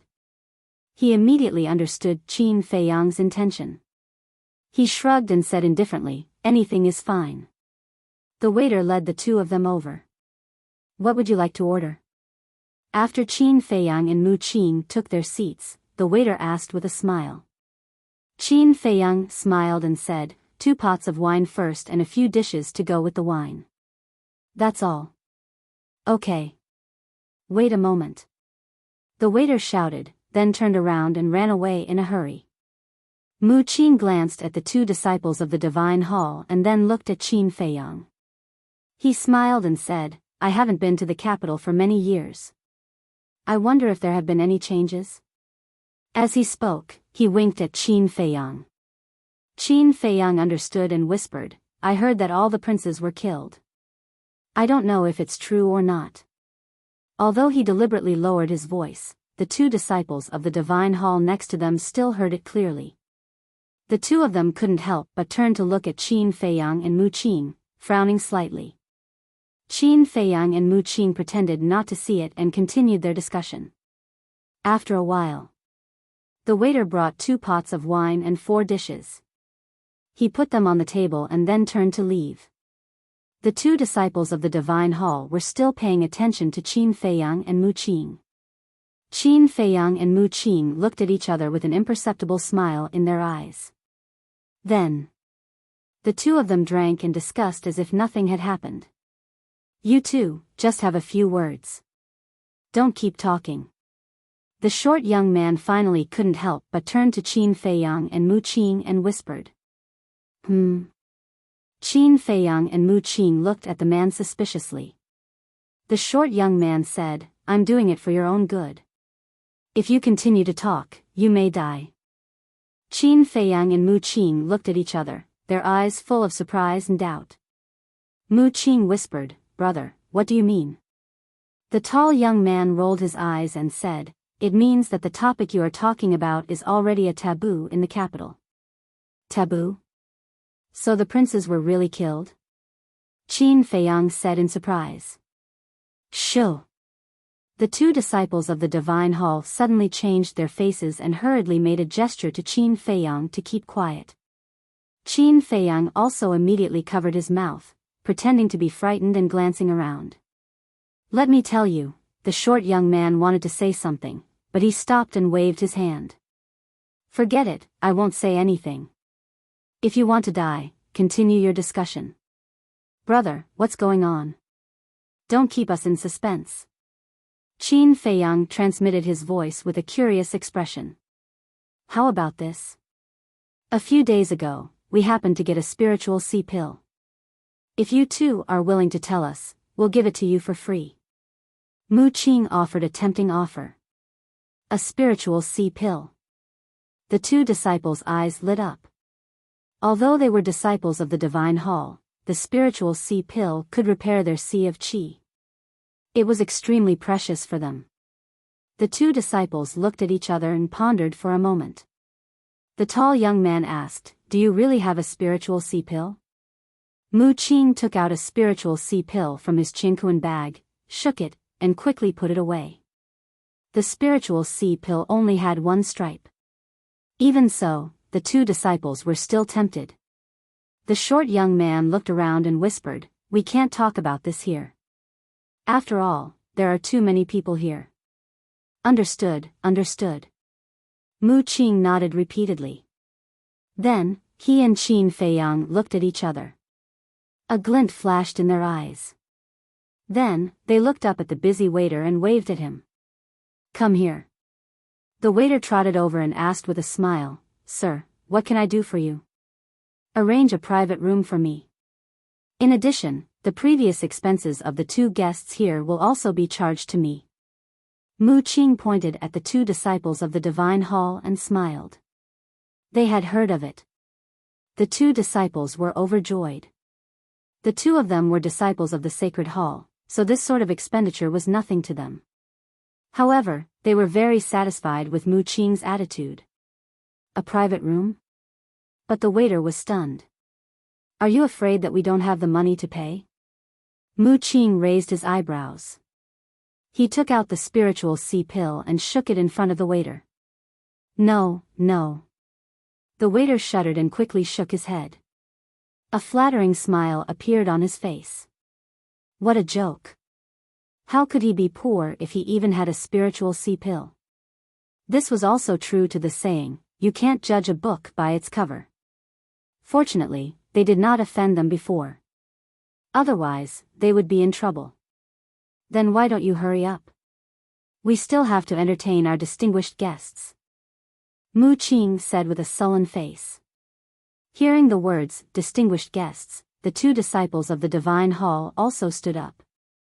The smiles on their faces were even brighter. The waiter also looked at the two people with a surprised look. They actually knew disciples of the Divine Hall? All the more reason to treat them with respect.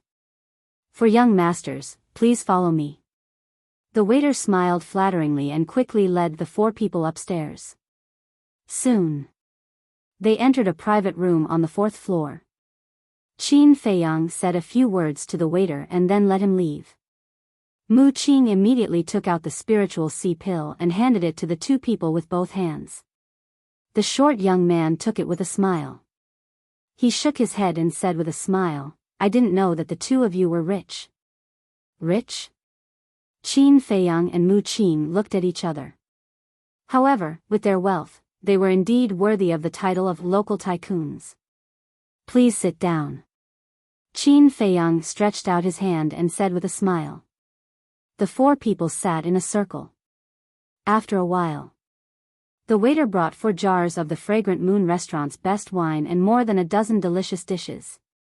How generous! The two disciples of the Divine Hall looked at the dishes on the table and laughed happily. The dishes on the table were estimated to cost at least hundreds of thousands of gold coins. Come.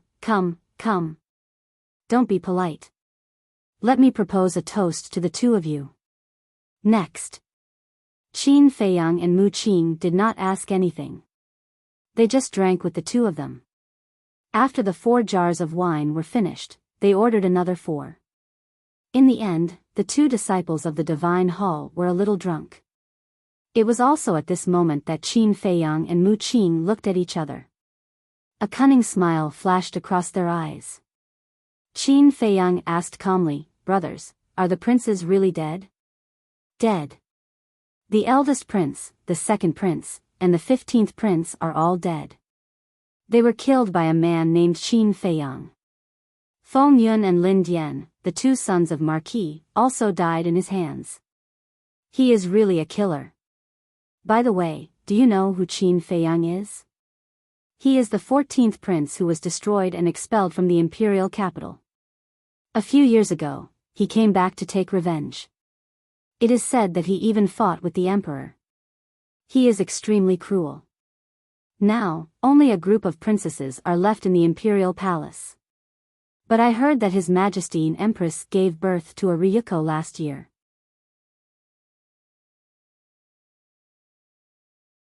Chapter 899. Another Ryuko? Qin Feiyang furrowed his brows. Mu Qing was also a little surprised. She smiled secretly and said, "Congratulations, you have another brother, and he is your biological brother from the same father and mother." Qin Feiyang's face darkened.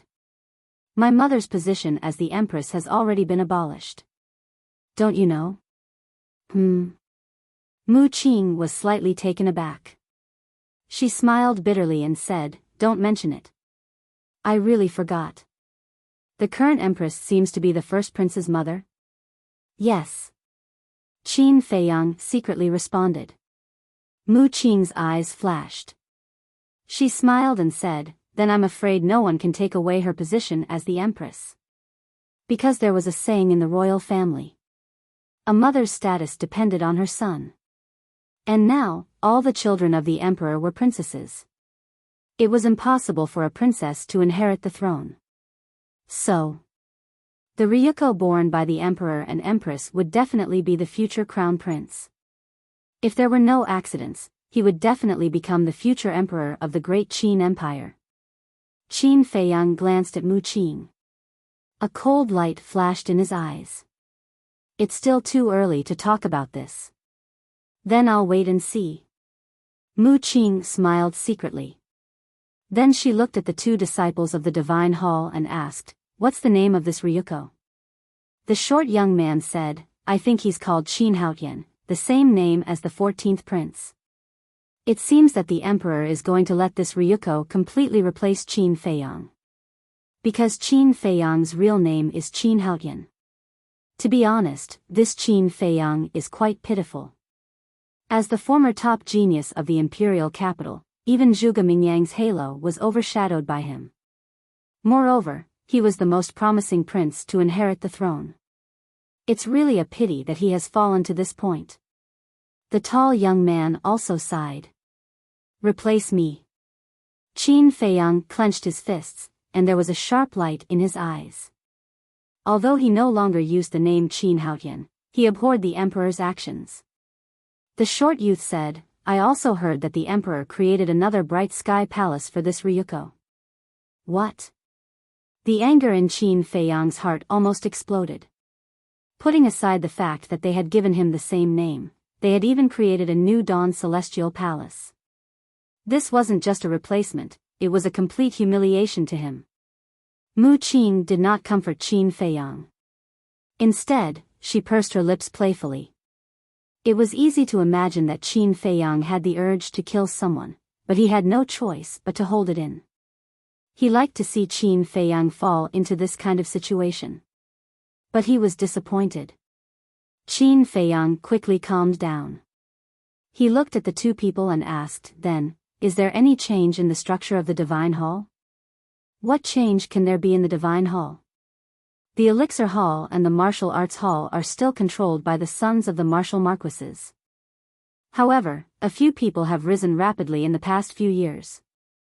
They are even threatening the people on the Elixir God list and the Martial God list." The two said. "Who?" Qin Feiyang was surprised. Lu Xingchen, Ren Wushuang, Shen Mei, Dong Zhengyang, Tan Wu, Wan Xiu, Ling Yu, Luo Dan, Zhao Yu, Feng Ranran, Feng Wuxia, Xuening, Xuerhua. This group of people entered the imperial capital with Qin Feiyang. They are also from the 9 prefectures. We originally thought that only Qin Feiyang was terrifying, but we didn't expect that these people were also monstrous. The two frowned and couldn't figure it out. This Wuxia is still alive? Qin Feiyang was surprised. This guy's life was really tough. However, he still believed that Ren Wuxiang and Shen Mei could threaten the people on the Elixir God list and the Martial God list after all these years of growth. After all, the two of them had opened the door of potential. Lu Xingchen, on the other hand, was mysterious and unfathomable. However, although people like Tan Wu and Wan Xiu were talented, it was impossible for them to grow to this level in the past few years. Why was that? Just as Qin Feiyang was thinking, Mu Qing looked at the two people and asked, "Is Lu Xingchen still in the Divine Hall?" "No." The short young man shook his head. Mu Qing's pupils shrank and asked, "Then where is he now?" "We don't know either." Late last night, the state preceptor suddenly came to the Divine Hall with the law enforcers and took away Lu Xingchen, Shen Mei, Ren Wuxiang, and Dong Zhengyang. The short young man said. Mu Qing suddenly turned his head to look at Qin Feiyang and said, "Bastard, you lied to me." "Did I lie to you?" Qin Feiyang looked at him innocently. "You told me that Lu Xingchen had been locked up in the divine prison for a long time, but now they said that he was taken away last night and they didn't lie to me?" Mu Qing said angrily. Qin Feiyang said, "Then I'm not wrong. He must be locked up in the divine prison now." "Humph." Mu Qing snorted and asked, "Then what do you think we should do next?" Qin Feiyang pondered for a while and said, "We can only think of a way to sneak into the back mountain of the Imperial Palace and see if we can enter the divine prison. Not to mention the back mountain, even if it's the gate of the Imperial Palace, with our current ability, we can't sneak in." Mu Qing said in a deep voice. "Brothers, this is actually not a secret. Everyone in the imperial capital knows about it, but they don't dare to talk about it." "But why do you look like you don't know anything about it?" The two disciples of the divine palace looked at Qin Feiyang and Mu Qing suspiciously. Qin Feiyang said with a faint smile, "We have been cultivating in the mountains all these years and have not inquired about the situation outside." "I see." The two of them nodded in realization. Next, Qin Feiyang and Mu Qing drank with the two of them again and also got a lot of other news. At night, the bustling city gradually quieted down. At midnight, in the sky, the waning moon hung high. Sometimes a dark cloud floated by, blocking the waning moon, making the land look extremely dim. Inner city. In a certain alley, two black shadows shuttled back and forth silently in the night. Inner city. There was no bustling downtown. Because the divine palace and the mansions of the marquis were all entrenched in the inner city. Therefore, the night in the inner city was even quieter than the 10 districts outside. And those two black shadows were Qin Feiyang and Mu Qing. The two of them passed through the alley and entered a wide street. On both sides of the street were rows of lush trees. The two of them hid in the shadows of the trees and advanced quickly. A moment later, Qin Feiyang suddenly stopped and stood behind the tree, looking at the opposite street. On the opposite side, there was a door, golden and dazzling, rather imposing. Behind the door was a huge mansion. At the door, two large lanterns were hanging, emitting a bright candlelight. Through the candlelight, one could clearly see that there was a plaque made of gold hanging above the door. On it, there were 3 bold and powerful words engraved. Qianwu Marquis. On both sides of the door, 4 guards stood upright, emitting a strong aura. "What's wrong?" Mu Qing stopped and looked at the mansion opposite, then looked suspiciously at Qin Feiyang. "Nothing. I just remembered some things from the past." Qin Feiyang shook his head and continued to rush forward. He was no stranger to Marquis Qianwu. That year, Marquis Qianwu set up a banquet and invited him to his mansion. In the end, the two of them fell out. It was Lu Xingchen who saved him. And with the help of Lu Xingchen, they even killed Marquis Qianwu's son, Feng Yun. In order to take revenge on Marquis Qianwu, he even specially sent Feng Yun's corpse to Marquis Qianwu. At that time, Marquis Qianwu was extremely angry. It was estimated that Marquis Qianwu hated him to the bone. However, he did not put a mere martial marquis in his heart. Although the various martial marquis had a high status in the Great Qin Empire, their overall strength was not very strong. There were even some martial marquis manor that were not as strong as those super families. And the reason why they were able to occupy the inner city and have such a high status was completely because of their ancestors. Their ancestors were all people who accompanied the first-generation emperor to conquer the world. About an hour later, Qin Feiyang and Marquis Qianwu passed through the inner city and stopped behind a big tree and looked ahead. In front of them was a wide street and opposite the street was a plaza. The plaza was very big and brightly lit, but there was no one in sight. And at the end of the plaza, there was a tall city wall. The city wall was completely black and tens of meters tall. It emitted a cold aura like a black python that extended to the ends of the earth. And in the middle of the plaza, there was a city gate with two grand words above it. Imperial Palace. That's right. This was the gate of the Imperial Palace. But at this moment, the city gate was tightly shut and there were 10 black armored guards standing on both sides. It was the invincible Black Army. Judging from the aura they emitted, they were all battle saints. Moreover, on the city wall, there was an invincible Black Army soldier every 5 meters. And in the middle of the city gate, one could clearly see a tall and sturdy man sitting cross-legged. He was also wearing black armor, but the aura he emitted was more than 2 times stronger than the other soldiers of the invincible Black Army. Do you see that? With such tight security, even a fly can't fly in, let alone 2 people like us. Mu Qin glanced at the gate of the Imperial Palace and said in a deep voice. Qin Feiyang remained silent and looked at the tall and sturdy man. Did you hear what I said? Mu Qin frowned and looked in the direction of Qin Feiyang's gaze. His body trembled slightly and he said to himself, who is he? The deputy commander of the invincible Black Army. Qin Feiyang said. Mu Qin rubbed his forehead and said, the deputy commander is personally guarding the gate of the Imperial Palace. The chances of sneaking in are even slimmer. You're right. It's impossible to sneak in. We have to think of another way. Qin Feiyang said in a low voice. The guards at the gate of the Imperial Palace were not the scariest thing. The scariest thing was the back of the mountain. Because the Kirin army was guarding the back of the mountain. The Kirin army was even stronger than the invincible Black Army. The Kirin army, suddenly. Qin Feiyang seemed to have thought of something and his eyes shone with a thoughtful light. I've got an idea. After a while, Qin Feiyang withdrew his gaze and turned to look at Mu Qin with a smile. What idea? Mu Qin looked at him expectantly. In the back of the Imperial Palace, other than the Emperor and the State Preceptor, the commander and deputy commander of the Kirin army can also enter freely. And they don't have to report to anyone. If we can persuade one of them, it will be easy to enter the back of the mountain. Chapter 900. Convince them? Mu Qin was speechless. It was not hard to imagine that the commander and deputy commander of the Kirin army were the confidants of the emperor. To convince them, it was better to just barge in.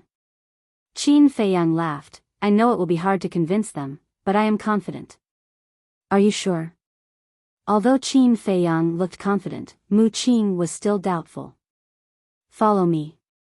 Qin Feiyang turned and walked down the left side of the street. Mu Qin chased after him and asked suspiciously, where are we going? The commander and deputy commander of the Kirin army, although they have been staying in the Imperial Palace, they still have family. Qin Feiyang said. So that's how it is. Mu Qin nodded. After about 100 breaths, the two of them entered an alley and entered the opposite street. Then Qin Feiyang stopped in the middle of the street and looked around. One after another, huge mansions, were situated on both sides of the street in picturesque disorder, but they were all Wuhou government. Mu Qin stood silently at the side, seeing Qin Feiyang not moving, she frowned. Do you remember? I went there a few times when I was young, it should be around here. Qin Feiyang muttered. When you were young? Mu Qing's forehead was filled with black lines.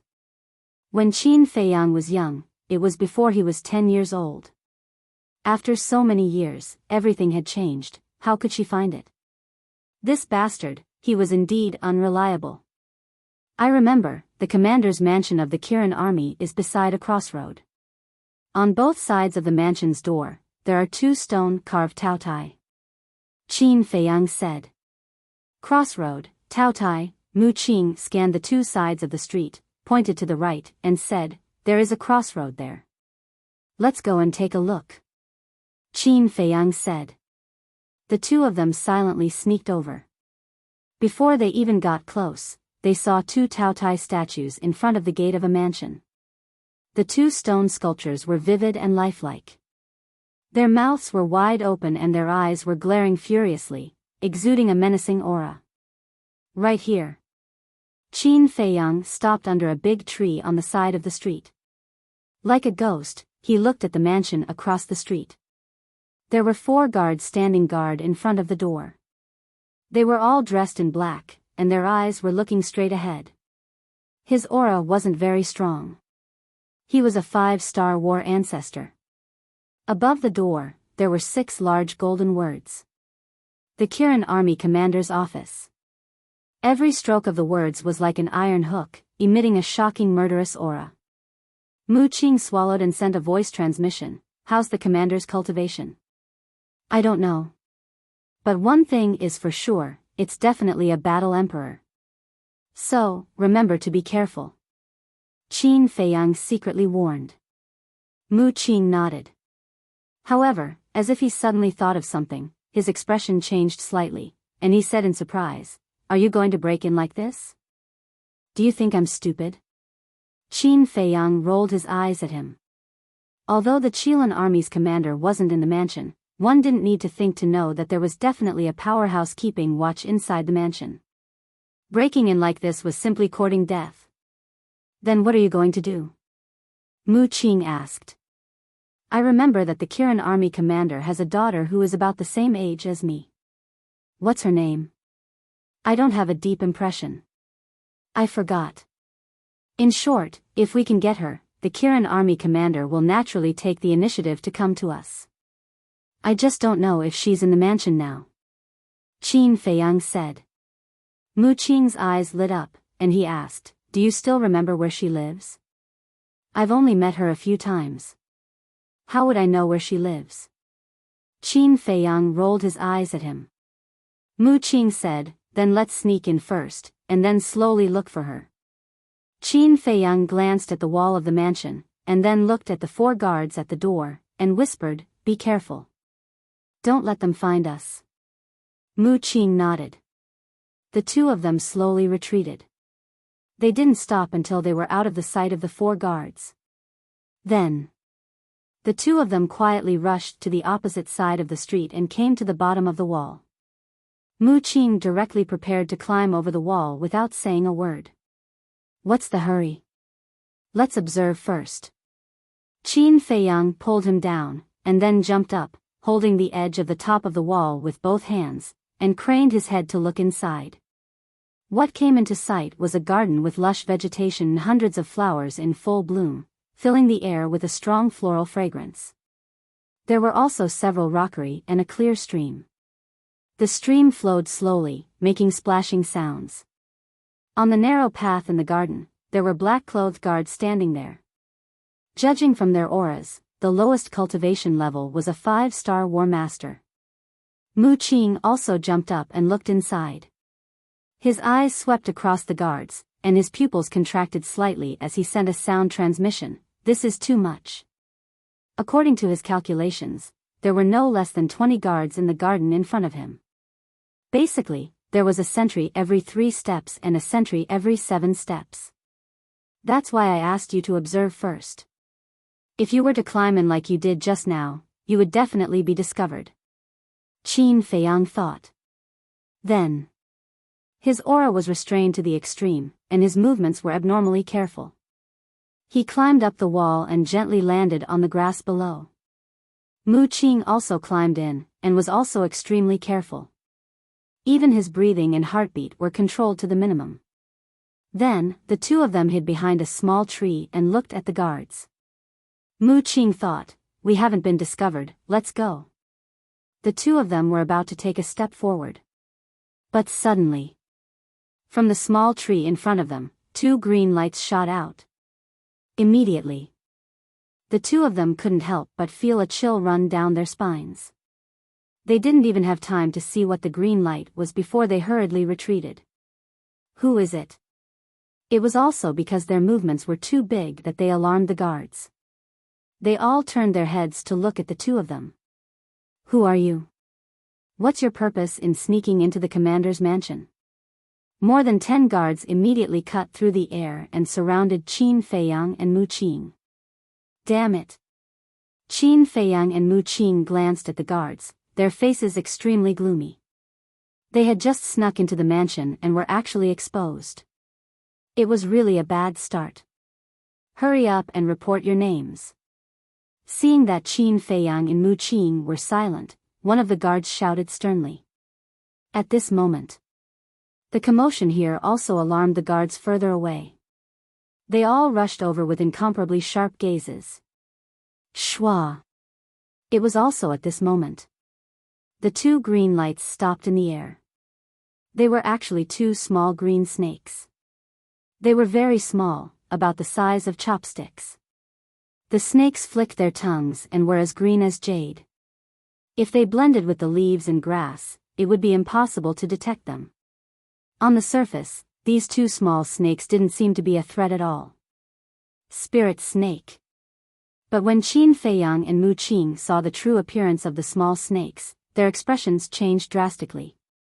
The phantom serpent was an extremely rare and terrifying beast. But what was terrifying was not their strength but their physical characteristics. Not only were they small, but they could also change the color of their skin according to the changes in the environment. In short, they were just like chameleons. However, this was only a secondary matter. The most terrifying thing about them was that they didn't have any smell at all. For example, other snakes would emit a fishy smell. Not to mention snakes, even other ferocious beasts, or even humans, would more or less have some scent on them. But Spirit Snake didn't have it at all. Moreover, not only did they have no smell, but they also didn't have any aura. It wasn't because they had restrained their aura, but because they were born without it, and it had nothing to do with their cultivation. Even if they cultivated to War Master, War Saint, or even War King, they would not reveal the slightest bit of their aura. Just like their name, they were like ghosts. It wasn't an exaggeration. If they didn't appear on their own, even if they were under your feet, you wouldn't notice them.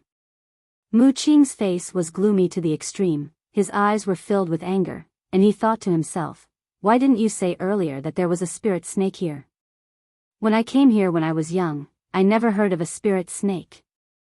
Qin Feiyang sent a sound transmission, and also felt a headache coming on. The spirit snake's attack power wasn't high, but they were colorless and odorless, and were good at camouflage.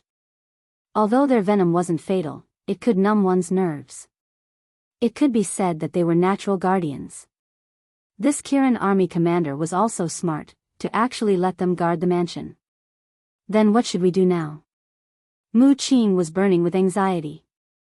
It was no longer realistic to hide in the castle at this time. Because once they disappeared into thin air, what would the guards think? "Don't worry, there will be a way," Qin Feiyang secretly said, trying to calm himself down. "Don't think that you can get away with it if you don't say anything. I'm telling you, if you don't make it clear today, you will all die. Don't even think about escaping, our mansion has more than these two spirit snakes.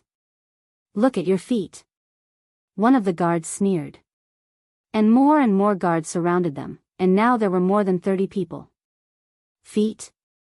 Qin Feiyang and Mu Qing were stunned, and they quickly looked down, and their faces suddenly turned pale. They saw that in the grass under their feet, spirit snakes kept coming out. They were only the length of chopsticks. Densely packed. The two of them couldn't help but feel their scalps go numb. What's going on? At this moment, an old man in black came through the air and landed in front of a group of guards. Butler, you came at the right time, we caught two little thieves. Yes, they sneaked into the mansion sneakily, I don't know what they want to do. The group of guards said. Little thieves? Qin Feiyang was slightly stunned, and suddenly a plan came to his mind. Hearing this, the butler was also stunned, looked at Qin Feiyang and Mu Qing, and sneered, You are bold, do you know where this place is? No. Qin Feiyang shook his head. The butler and the group of guards were stunned. They didn't even know where the Kirin army commander's mansion was. Where did these two little thieves come from? Ahem. The butler coughed and said, Listen carefully, this is the mansion of the Kirin army commander. What? Qin Feiyang's face changed greatly, and his body trembled, looking very scared and desperate. What? Cramps? Mu Qing looked at him suspiciously. Screw you. If you want to live, do it with me. Qin Feiyang cursed secretly. What was this guy thinking? Couldn't he tell that he was pretending? Chapter 901. Looking at the appearance of Qin Feiyang and Li Yunhong, the butler frowned. They really didn't know? The housekeeper said in a deep voice, Then why did you sneak in? Qin Feiyang stammered. Tell me. The housekeeper shouted sternly. Qin Feiyang said, We came in to see if there is anything valuable. Hearing that, the housekeeper and a group of guards looked at each other. It should be known that the status of the commander of the Kirin army in the capital, even Marquis had to be respectful to him. These two little thieves actually dared to come here to steal. Their guts were too fat. Your cultivation is not weak. You can casually find a place to make a lot of money. Why did you do this kind of sneaky business? The housekeeper asked. Obviously, he didn't believe Qin Feiyang's words. It's too troublesome to make money. Qin Feiyang lowered his head and said in fear. The housekeeper frowned and said, So you stole? Qin Feiyang nodded. Stealing is indeed a way to make money quickly, but do you know the consequences of being caught? The housekeeper looked at the two of them in disgust. He believed it. It was not that he was stupid. It was that Qin Feiyang and the others' pretense was too real. I know. Qin Feiyang nodded, looked up at the housekeeper, and begged, We didn't do anything outrageous. Can you let us go? Let you go? Humph. Let me tell you, the people I hate the most are lazy people like you who reap without sowing. The housekeeper's eyes turned cold. Whoosh. At the same time, on the grass, two phantom snakes suddenly jumped up and bit Qin Feiyang and the others' legs. At that moment, Qin Feiyang and the others felt a venom seeping into their bodies and then turning into terrible toxins, spreading to their limbs and bones. The first place to be paralyzed was their legs. Now, it was a little difficult for them to take a step. This is bad. Mu Qing mumbled. If he didn't get rid of the poison quickly, it wouldn't be long before his entire body would be paralyzed. At that time, not to mention these guards in front of him, even a one-star war sect would be able to easily deal with them. The steward glanced at the two of them, and a ferocious look flashed in his eyes. He said, Send them to the Snake Emperor. What? The expressions of the group of guards changed. His eyes were filled with fear. He seemed to be very afraid of the so-called Snake Emperor. Four bodyguards stepped forward and escorted Qin Feiyang and Qin Haodong out of the garden. They are the two little thieves.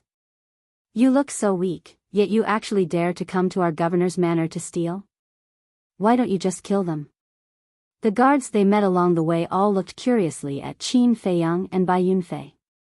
When they found out that Qin Feiyang was going to be given to the Snake Emperor, all of them turned pale with fright.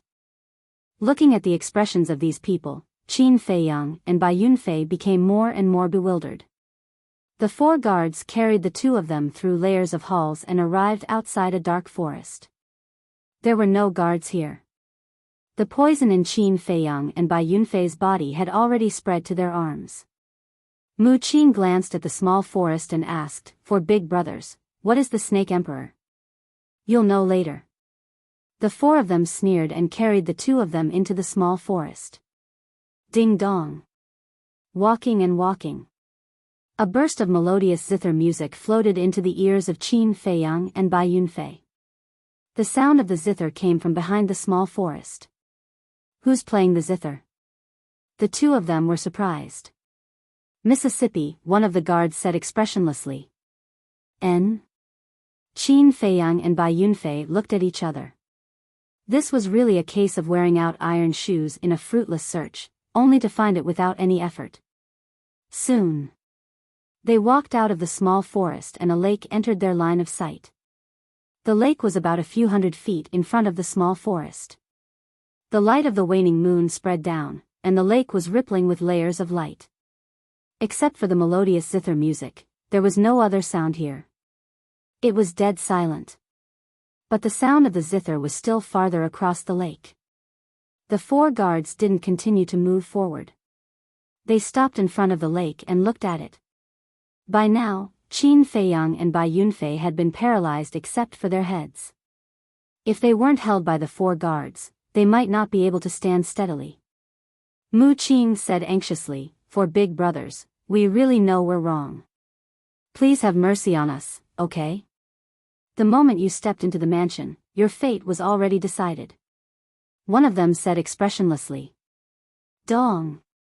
Immediately, the 4 of them lifted Qin Feiyang and Mu Qin and threw them directly into the lake, splashing water. Then, the 4 guards turned around and left quickly. They looked very anxious. They felt that there was a man-eating beast lurking in the lake. In the lake. The lake water was very clear, but a little cold. Qin Feiyang and Bai Yunfei's bodies were paralyzed and kept sinking. "Bastard, why don't you think of a way?" Mu Qin secretly transmitted her voice and glanced below vigilantly. Her face was full of anxiety. Without a doubt, the Snake Emperor must be in this lake. Splash. Before her voice died away. At the bottom of the lake below, a shocking undercurrent emerged. Qin Feiyang and Bai Yunfei were shocked. They hurriedly looked down and were dumbfounded. Although there was an undercurrent below, they didn't see any trace of a beast. And they didn't sense the aura of a beast. What's going on? The 2 of them were surprised. The undercurrent was getting fiercer and fiercer. They also felt a strong sense of crisis that was rapidly approaching. No. There must be something in here. Mu Qin's face was gloomy. Could it be? Qin Feiyang suddenly seemed to think of something, and his eyes trembled slightly. "What is it?" Mu Qin asked. "They are all talking about the Snake Emperor." "I think it should be a spirit Snake Emperor," Qin Feiyang said. Yes, it must be." Mu Qin quivered and nodded repeatedly. The spirit snake could change the color of its skin at will. In the water, it could also change the color of its skin to the same color as the water. In this way, it mixed with the lake water and it was difficult to see it with the naked eye. However, even if the 2 of them discovered this, they couldn't do anything to the spirit snake emperor. Because the spirit snake emperor didn't have any aura, they didn't know how strong it was or where it was. They could only pay attention to the undercurrent. Generally speaking, the water in the lake was still. There was only one situation where there would be an undercurrent. That was, something was swimming in the water. In other words, this undercurrent was generated when the spirit snake emperor was swimming. Therefore, as long as they paid attention to the undercurrent, they could distinguish the approximate location of the spirit snake emperor. However, even if they found the location of the spirit snake emperor, they were helpless now. Because their whole body was paralyzed, they couldn't fight back at all. Suddenly, that undercurrent was heading straight for them. The crisis was getting stronger and stronger. Without a doubt, the Spirit Snake Emperor was swimming towards them. Mu Qing struggled for a while. His numb body made him feel despair. At the same time, Qin Feiyang stared at the surging undercurrent, his expression uncertain. Schwa. Just as the undercurrent was about to engulf the two of them, Qin Feiyang's mind stirred, and the dual-winged snow eagle appeared out of thin air. Qin Feiyang secretly shouted, "Quickly try and see if you can trap it." The dual-winged snow eagle nodded. A terrifying holy aura roared out and pounced towards the undercurrent. At that moment, the undercurrent quickly retreated to the bottom of the lake. Qin Feiyang's eyes lit up, and said excitedly, "It's escaping, which means that its strength is not as good as yours, quickly imprison it." Boom! The dual-winged snow eagle's holy aura erupted and crazily pounced towards the undercurrent. The lake was also instantly stirred up with huge waves. What's going on with this holy aura? The commotion here was too big, and the people in the governor's mansion were alarmed. Even the entire inner city could feel the holy aura of the dual-winged snow eagle. In the lake, Qin Feiyang and Mu Qing were like fallen leaves in the wind, bobbing up and down with the waves. "Someone's coming, quickly," Qin Feiyang urged. He could clearly sense that there were a few powerful auras rushing towards them. The dual-winged snow eagle's eyes darkened slightly, and its battle aura surged. The water in the lake instantly evaporated. Boom! Accompanied by two loud sounds, Qin Feiyang and Mu Qing fell into the mud at the bottom of the lake one after another, and their bodies were in a mess. But at the same time, the dual-winged snow eagle finally caught the Spirit Snake Emperor. It was still the color of water, and it was more than 10 meters long, like a water dragon. It was trapped by the dual-winged snow eagle's battle aura barrier, and it did not seem very strong. The dual-winged snow eagle's eyes flashed fiercely, and it shouted, "If you don't want to die, shrink right now." The Spirit Snake Emperor's body trembled, and it quickly shrank to half a meter long. The dual-winged snow eagle brought it to Qin Feiyang's side and asked, "What now?" Qin Feiyang said in a low voice, "Bring Mu Qing here, and let's hide in the castle for a while." The dual-winged snow eagle flapped its wings and landed beside Mu Qing. Then, its battle aura surged and swept Mu Qing up, and it quickly returned to Qin Feiyang's side. Qin Feiyang said, "Grab my hand." The dual-winged snow eagle immediately reached out its claws and grabbed Qin Feiyang's wrist. Then, Qin Feiyang's mind moved, and the two men and two beasts disappeared without a trace. Not long after they entered the castle, 6 figures descended on the lake. The leader was a red-haired old man wearing a fiery red robe. His aura was unfathomable. The other 5 were all middle-aged men wearing black robes. Their brows were emitting a murderous aura. Looking at the lake, their faces were gloomy to the extreme. Whiz! Not long later, the steward of the governor's mansion also rushed over. He scanned the lake below and asked in shock, "What's going on?" The red-haired old man said in a deep voice, "I want to ask you the same thing." The steward's face paled. After pondering for a while, he asked in surprise, "Could it be them?" "Who?" The red-haired old man asked, his eyes like a blade, aggressive. The steward said, "Not long ago, we caught 2 thieves who snuck into the mansion to steal." "And then?" The red-haired old man said, "I asked the guards to send them here as food for the Snake Emperor. However, before they were sent here, they were bitten by the spirit snake and their bodies were already numb. They shouldn't have the strength to fight back. And what appeared just now was also a holy aura. The 2 of them are only war masters." The steward said.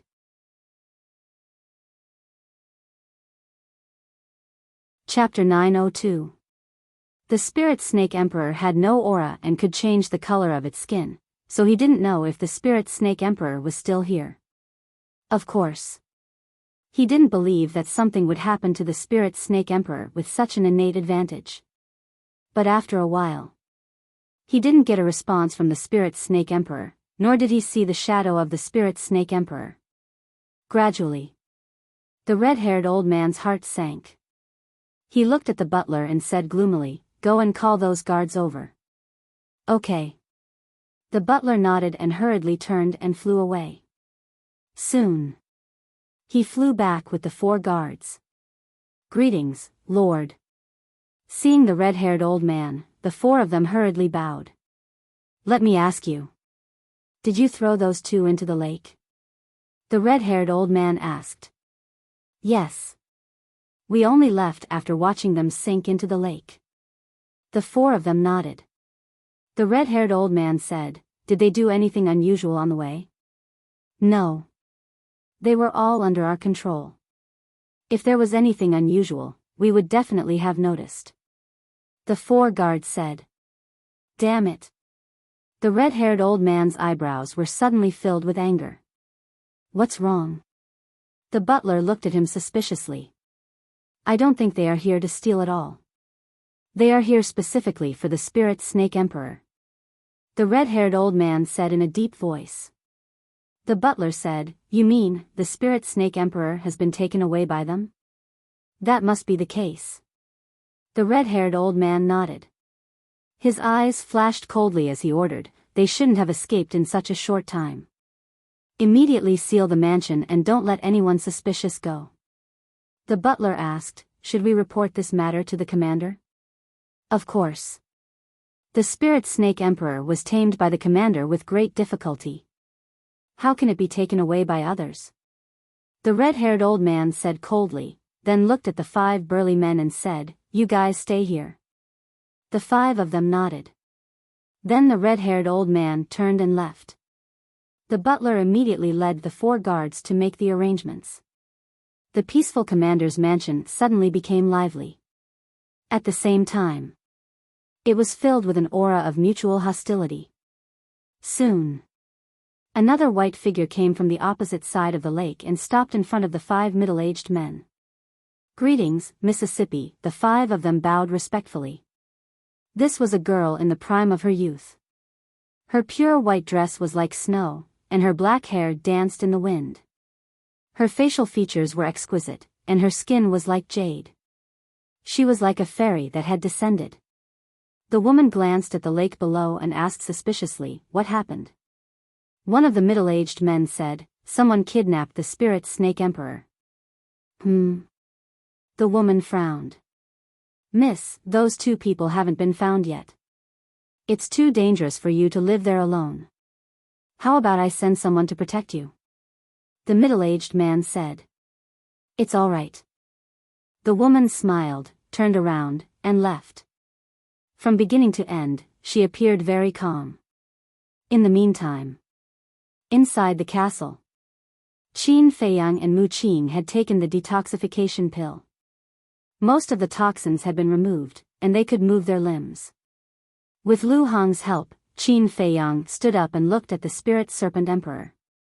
Spirit Serpent Emperor was still trapped in the Battle Chi boundary. Its eyes seemed to be formed by water as it stared at the double-winged snow eagle in horror. "Do you want to die?" Qin Feiyang asked.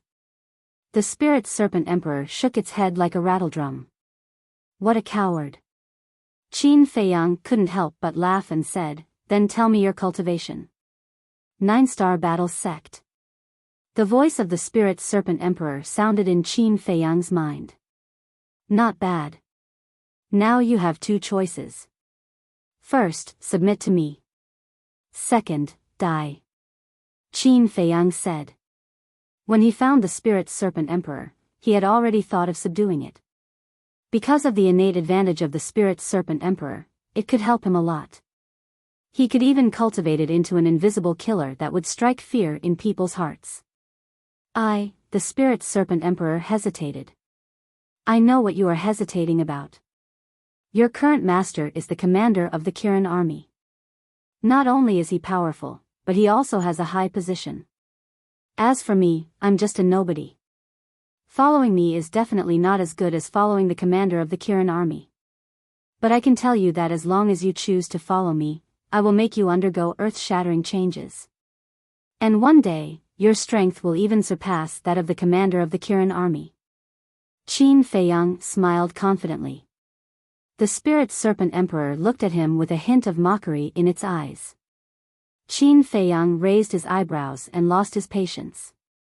He said to the double-winged snow eagle, "Just cripple its cultivation." Hee hee. The double-winged snow eagle immediately looked at the Spirit Serpent Emperor with bad intentions. Berserk beasts also had Qi. Therefore, as long as the Spirit Serpent Emperor's Qi was crippled, Qin Feiyang could use the slave seal to easily control it. Of course. Even if he didn't cripple the Spirit Serpent Emperor's cultivation, he could still forcibly control it. After all, he was now a 9-star battle sect. However, there was a certain risk in controlling a creature of the same level, so it was best to completely eliminate the risk. After the double-winged snow eagle crippled the Spirit Serpent Emperor's cultivation, Qin Feiyang formed a seal with both hands. A slave seal quickly swept into the Spirit Serpent Emperor's head. In just a short while, the slave seal and the Spirit Serpent Emperor's soul merged together. The Spirit Serpent Emperor immediately felt that there was an additional shackle on its soul. "What did you do to me?" It stared at Qin Feiyang in shock and anger. Qin Feiyang ignored it and said to Fatso, "Give it the Spirit Sea pill." "Okay." Fatso ran to the front of the Spirit Serpent Emperor and laughed, "Boss has already controlled your soul. If you dare to betray Boss, no matter where you run to, Boss can directly erase your soul with just a thought." "What?" The Spirit Serpent Emperor's expression changed. "Take it." Fatso took out a Spirit Sea pill and threw it over.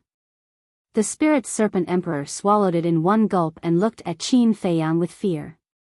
At the same time, the double-winged snow eagle also retracted its battle qi. The Spirit Serpent Emperor landed on the ground and sized up the ancient castle. Suddenly, its gaze locked onto Wolf King, its heart filled with bewilderment.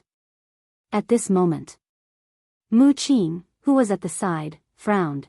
After the double-winged snow eagle caused such a ruckus, the governor's mansion is now on full alert. How are we going to kidnap that young lady? Qin Feiyang remained silent.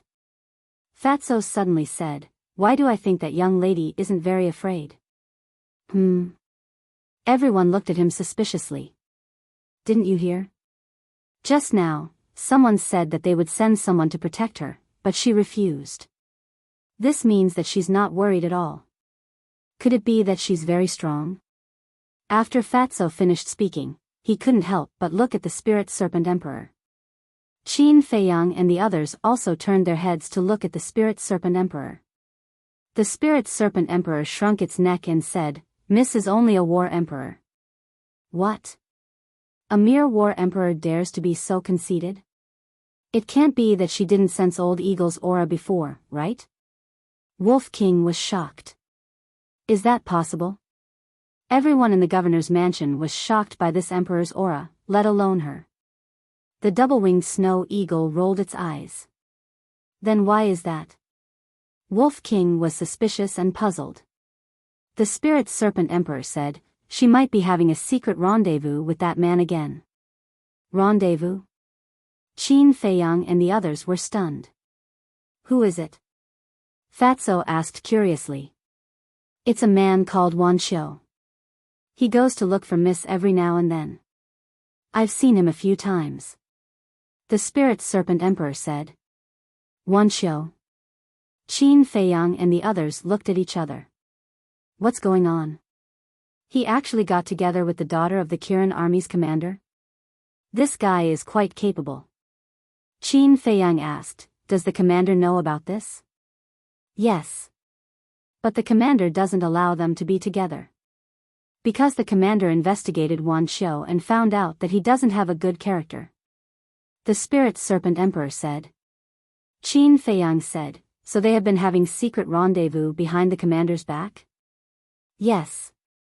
In the past, Miss lived in the backyard with many maids. But because of this, she fell out with the commander and moved to the back of the mountain alone. Everyone thought that Miss was just angry with the commander, but in fact, she wanted to find a quiet place to meet Wanqiu." The Spirit Serpent Emperor said.